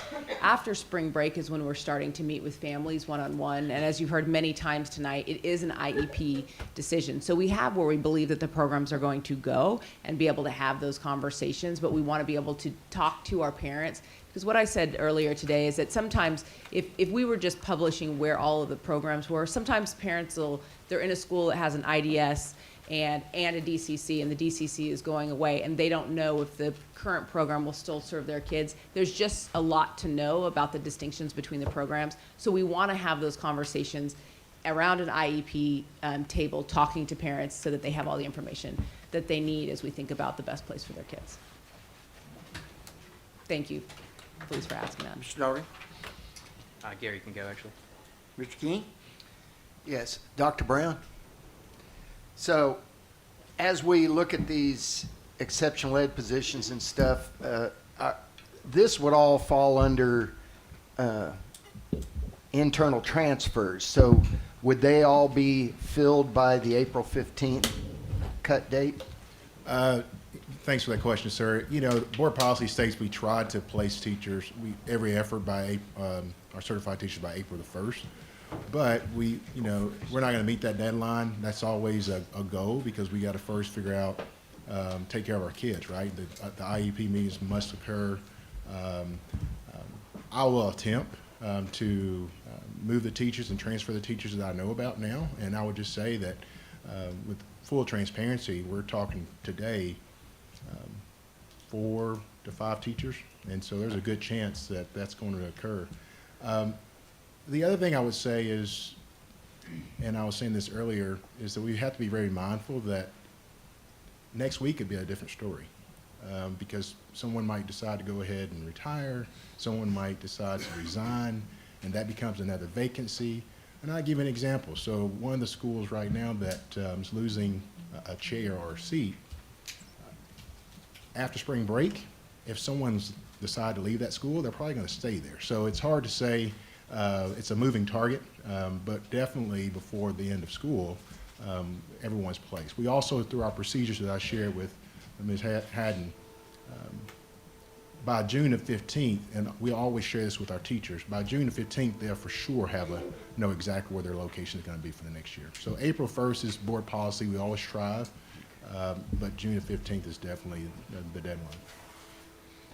I just know it's tough moving in the summer, changing, didn't know if we'd be able to figure out where they were going to be before the school year was out. Mr. Doherty? Thank you, Mr. Chair. Listen, I've said it before, and I'll say it again. I know this is a difficult process you've got, Dr. Robertson. But I think it's very clear based off the overwhelming emails we got today from community members and teachers and parents that exceptional ed is something that is hugely important. When I look at the budget from my perspective, I think there's areas where we should have probably focused more initially. And I think within the exceptional ed realm, I think we're potentially doing ourselves an injustice when it comes to the outcomes that could be maintained if we adjust this model. As a suggestion, I think we should highly consider looking at alternative areas, which I can chat with you on that maybe not would be so crucial in terms of providing such support. And I'll be clear, I will not be voting on a budget that has these impacts to exceptional ed. And I think the majority of the board would agree with me on that. And the challenge we have in a budget cycle is we don't have a lot of time. We've got to get things in front of the county commission. We've got to allow Zach Brown and his team to be able to make these changes. And to save time, I would like to make a motion to remove exceptional ed out of discussions for budgetary talks, maintain that entire department as a single line item so they are not impacted and ultimately our kids impacted. So I'd like to make a motion along that line. Scott? I'm thinking. So second let that, me by let me the way. go let me go to something and ask a question, because I think we're getting two things like convoluted here. Are we opposed to staffing based on service hours or head count, or are we opposed to the staffing model, regardless of which one it is, kicking out less jobs than it did last year? I'm opposed to losing 28 exceptional ed Okay, so if assistants. we go back to the other, to staffing based on head count, and it kicks out that we're gonna lose 12, are we not gonna cut those 12? Within exceptional ed, Yes. I don't think we should be looking at any cuts to exceptional Okay, ed. so then let's do this. Let's keep the same model, and we'll hold on to the 28 positions, and we'll hold on to the 4 teachers. The question becomes, what do we do with them? Like, where do we place them, right? Because they're gonna be placed by student needs.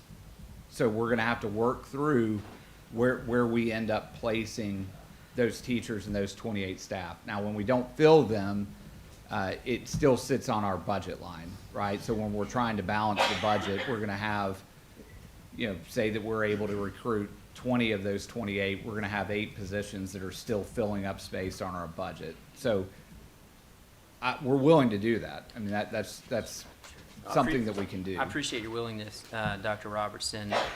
I think at the heart of it is, really the question is it seems like this is kind of where we started and this is kind of where the direction we were going to go. And I just feel like, based off the overwhelming comments we've gotten from the community and the conversations I've had personally with teachers, that there's other areas that we could focus to close this budgetary gap. And you know it better than anyone on this board that we have been working super hard I to agree. do that. I agree. And you know how deep the cuts that we've made are. Been really clear with you of what those are. So a suggestion that we're not doing that, I want to clarify that we are, right? And we're doing it as much as we can. The reality is, everything that we are going to have to cut, there is nothing in here people are going to be happy about, right? So if we're willing to go and take a budget like we did last year that is asking the county commission for $21 million, I'm happy to do that. I'm trying to avoid this first budget with this new board having to do that. So if that's what the board wants, we've got a balanced budget right now. I'll give you an example. We've got 89 instructional coaches. Salary alone, not including benefits, Mary Helen, roughly $6.5 million. So we're going to pull that out of school No, I'm not budgets. saying that. What I'm saying is, when we talk about impacts to the students, I think exceptional ed is probably our most high-need kids. We all can agree on that. Whereas you take another division within the Hamilton County Public School System, i.e. instructional coaches, not quite as forward-facing as a role as an exceptional ed staff, and we have an opportunity to close that gap based off the reductions you guys have already outlined and maintain the exceptional ed division in its entirety. That's my point, is I think we need to be looking under other avenues to reduce these costs outside of exceptional education. We can work towards it, but if we the instructional coaches that you just said are in schools, so it is coming straight out of schools. Right, there's going to be cuts, but I'm saying, Okay. I think this is a If that's what lesser we're of willing a- to do, like if that's where we want to go, I mean, I promise you, we can get there really. I'll quickly. withdraw my motion, but I think this is the kind of conversation we've got to have. I'd rather have these conversations now than a month and a half down the road, and we don't have enough time to really work through this thing. Absolutely agree. I've said that since day one. Okay. So what are we asking them, so what?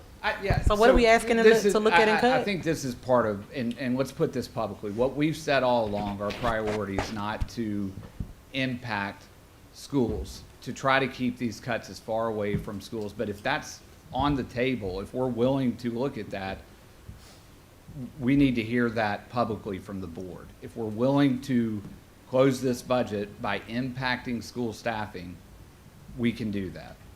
Justin, we already were with the exceptional ed No, it's reductions. the staffing model. The staffing model. What I'm saying is if you want to pull something out of the staffing model that's not going to generate positions, because the model is what generates the positions. We're not saying we're cutting 28 assistant positions. That's what the model generates, right? Based on student need and service hours. But if you're saying, if you want us to look at instructional coaches, if you want us to look at student success coaches, if you want us to look at librarians, if you want us to look at school nurses, we can do those things. I can't speak for the board, which is why I wanted to take it to a vote to get the board's direction on this. But I think there's better ways, better areas that we can find some cuts outside of exceptional ed. That's all I'm saying, simply put. It's too much. And I'm okay with that, just what, I want to know what we're recommending so that when they come back with it, like if their recommendations to cut dietary, I'm just saying. Yeah.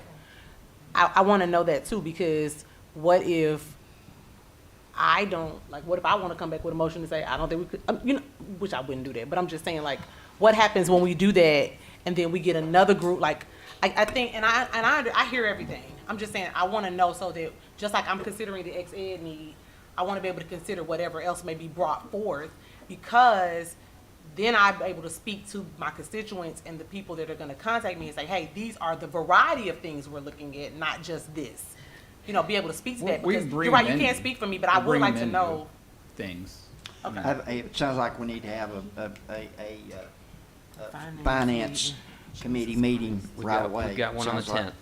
Okay, you say, You know, I was going to echo Ben in a way as far as the positions. I don't think he's just talking about instructional coaches, but I think the main thing, besides just exceptional education, which is extremely a priority, but any positions that are not student facing.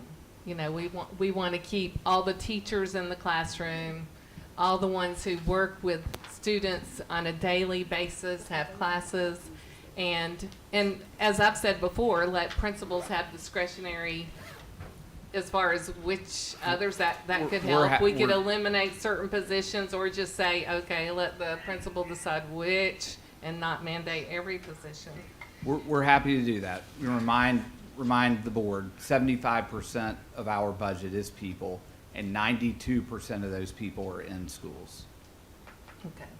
But quite a few of them aren't student-facing in the schools, though. But and those are the ones we do want to prioritize, the ones working with students on a daily basis. But also, I wish we could have avoided a lot of this. I feel like we didn't have a heads up as far as what was in the plans. Ms. Haddon. No, I mean, Ms. Haddon, please do not say Before that publicly, because January, or- yes, we met and we had conversations. okay. Well, I'm just saying when a lot of, okay. Here's what caught me off guard. If you're upset or really surprised about what I'm saying, I had no clue a bunch of teachers one day were going to be told they didn't have a job there. You know, so I don't, you know. I don't think I understand. Maybe I'm confused. I think I'm confused. I know we had the numbers. I know we had the numbers. yeah. Okay, go ahead, Miss Jackie. I'm kind of confused about all this. I don't think any of us want to cut exceptional education. However, when you talk about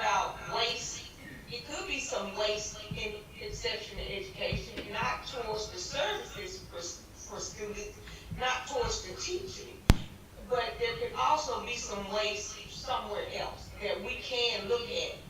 As long as we're making sure we're not reducing services for children and making sure they have those services that are needed.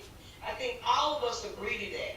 I think us trying to do what we have charged Dr. Robertson to do is a mistake. It clearly states what our role is. And for me to be a new board member and try to think I understand all the aspects of special education and all of the other departments would be naive on my part because of the simple fact I'm not responsible for doing that. I think I need to listen to what Dr. Robinson said, and what I thought I heard them say was they're in need of special education teachers more. That no one is losing their job.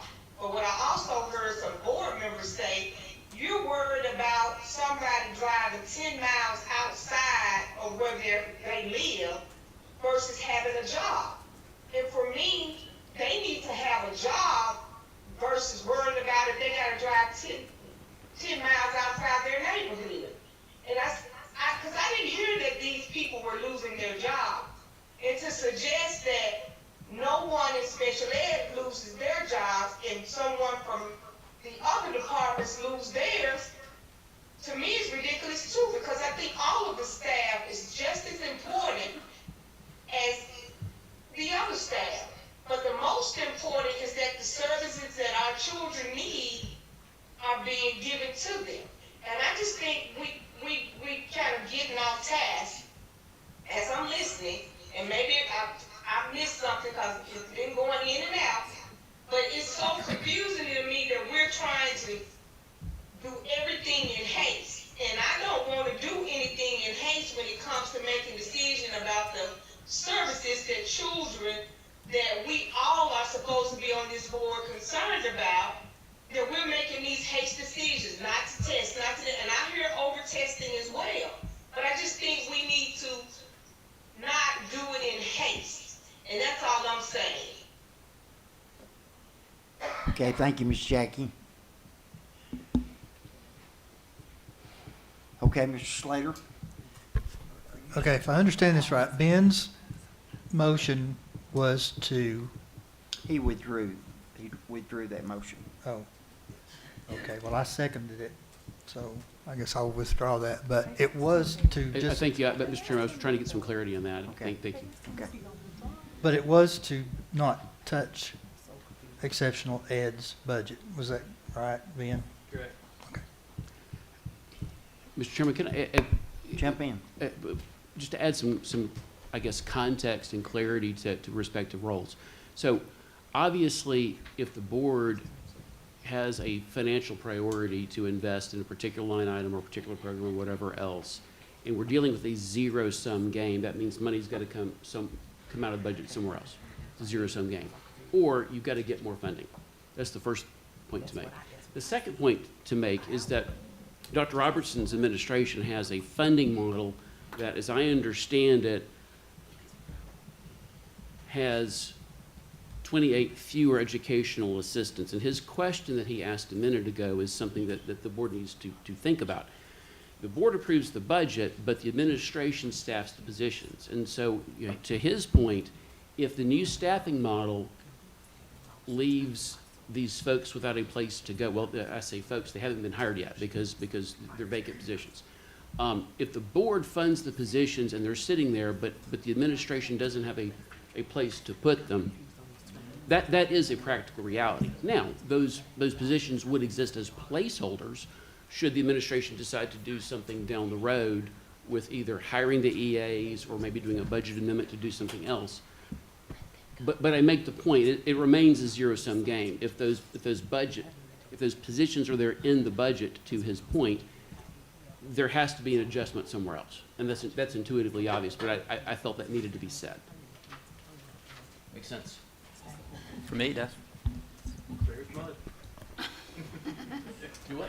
Okay. Mr. King?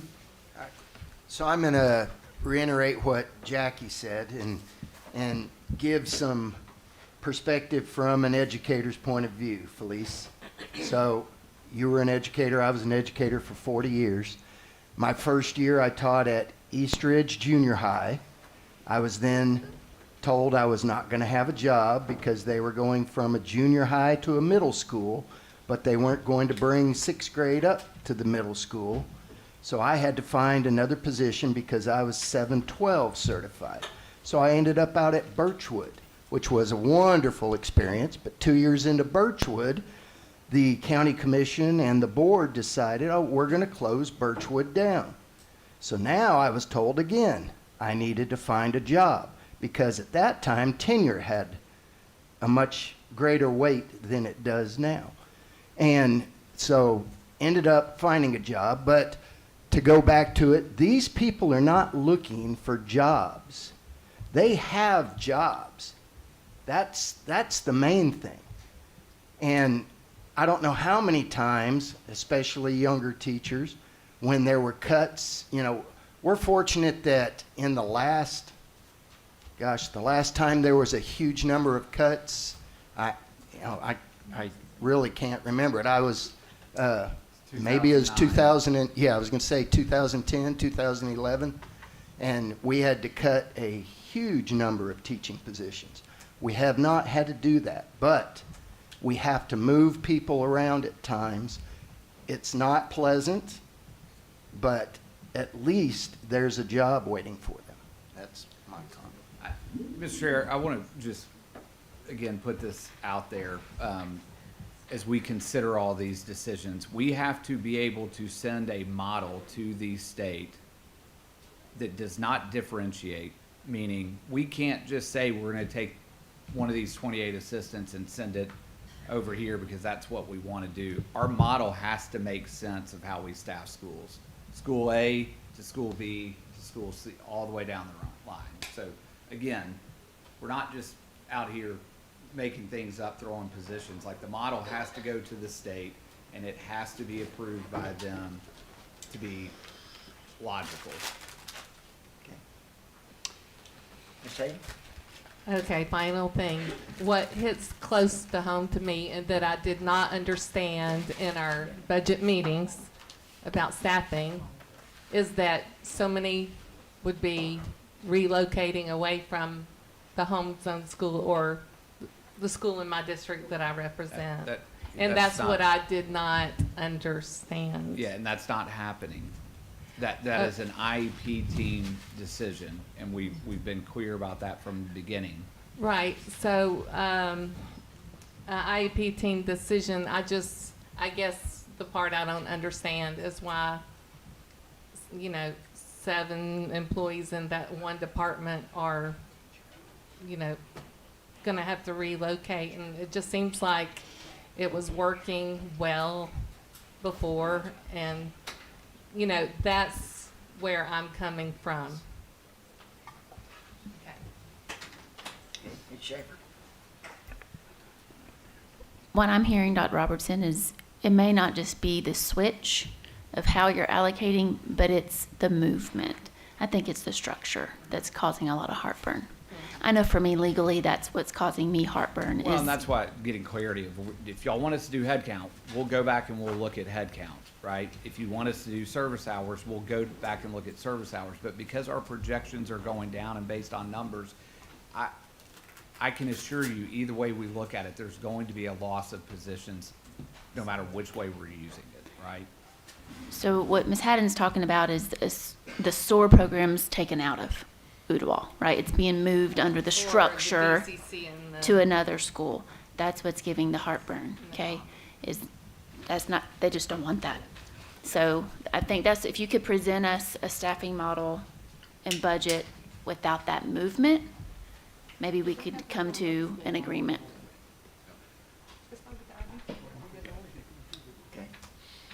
So, we're worried about somebody being moved.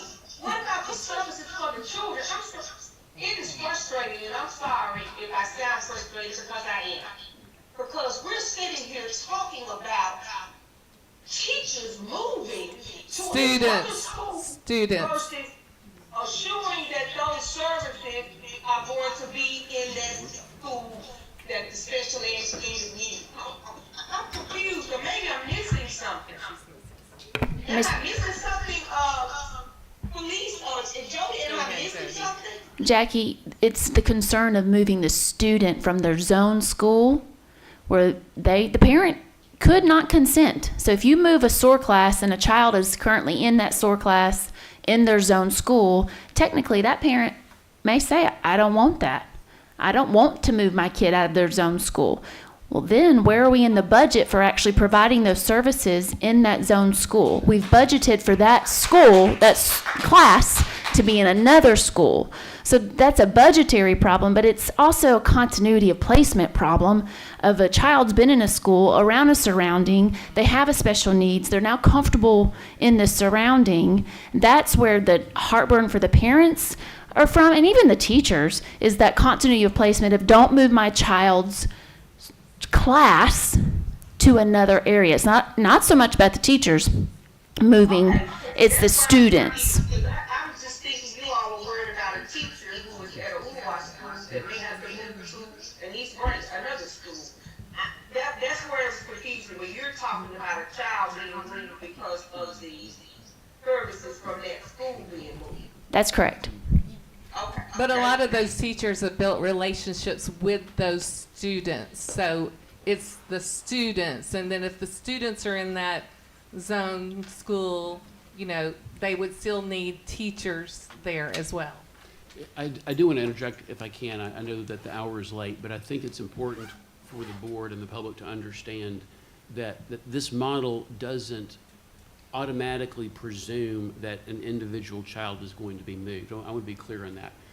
If programs move, and let's say a child is zoned for Ms. Schaefer's school, Appleton. If a program at that school were to move, then the team would have to decide, okay, what are we going to do next? And you look at the child's eligibility, and you look at how that eligibility limits the child's ability to access the program of the school. And so you have these services that are built into the IEP. And then the team asks, where can we implement the IEP? And ideally, you're going to implement the IEP in the gen ed environment. But if the team agrees, then you have a specialized program. In this hypothetical, the specialized program moves. In that scenario, the team has a choice. We can either move the child with the program, but that's a team decision, or if the parents say, you know what, I don't want, Westview's a lovely campus, but I don't want to go down the road Westview, the traffic's terrible. I want to stay at Appleton. Well, in that situation, the team has to find a way to serve the child at that school. And so the team would either tap into one of the district provided EAs, possibly, or one of the ones purchased with strategic funds, or whatever other resources are available. But what I want this board to hear is that under the proposed staffing model, a child should not be relocated without parental consent, except in very rare circumstances, which are too complicated to go in through today. I do want to be clear about that. Okay, I have no more lights. I want to go back and because I think it's important, we didn't get to our committee reports, but I think we need to touch on that because we got to schedule some meetings. That's pretty clear. So I'll just start with you down there. Thank you. I made a note, so I'll get it real quick so I can be judicious and quick. So we've talked a little bit about things that have already happened. So I want to remind the general public and everyone that at the end of session, after it has come to a close, I will schedule a meeting where I will discuss any bill that has passed and it's the ways that it affects Hamilton County schools. So please note that, and to the general public, please email me any House bills that you want me to follow or anything you're interested in being there. That includes, as we tabled the policy talks about cell phones, because there's things that we need to look at in that. And I'm glad that we are getting more information about benchmarks because it could absolutely change based on these bills that are going through. And hopefully we will have answers to those by the next meeting. We should, barring anything crazy going on. So yeah, I look for an update. I always enjoy getting the questions in and getting to go through what's passed and how it pertains to us. Okay. Thank you. We will have a quarterly meeting, but we don't have the date yet, right, Shannon? Because we'd have to have a calendar set. So we'll get that to the board. Okay. Finance? We'll have our next finance committee, April 10th. Invitation will come from Shirley in the next couple of days. Okay. Facilities? Well, with all these others, first, thank you. We've got ABM, we've got City Green. That was a big part of facilities. We approved the CMAR. We've got a few architects left to go with. We can share that at a regular board meeting. We don't need to have a facility meeting for that. Somewhere in late April, Dr. Sharp will be reaching out to us. There's above the 32 million, there's an added 7 million that are going to be used for capital projects, and he'll share what those are. Those have not been shared with us yet. So unless it's a needed meeting, we will bypass April's meeting and turn it over to budget and other committees. So thank you. Okay. Spring break next week. Everybody be careful. Enjoy. 24th of Professional Development Day, and then our next board meeting is the 17th. And Tyner plays for the state championship on Wednesday at 5:30 in Murfreesboro. Wednesday, March 19th in Murfreesboro, MTSU, they will be playing for state championship, Tyner boys basketball. We're adjourned. Shirley, I put the food up for you.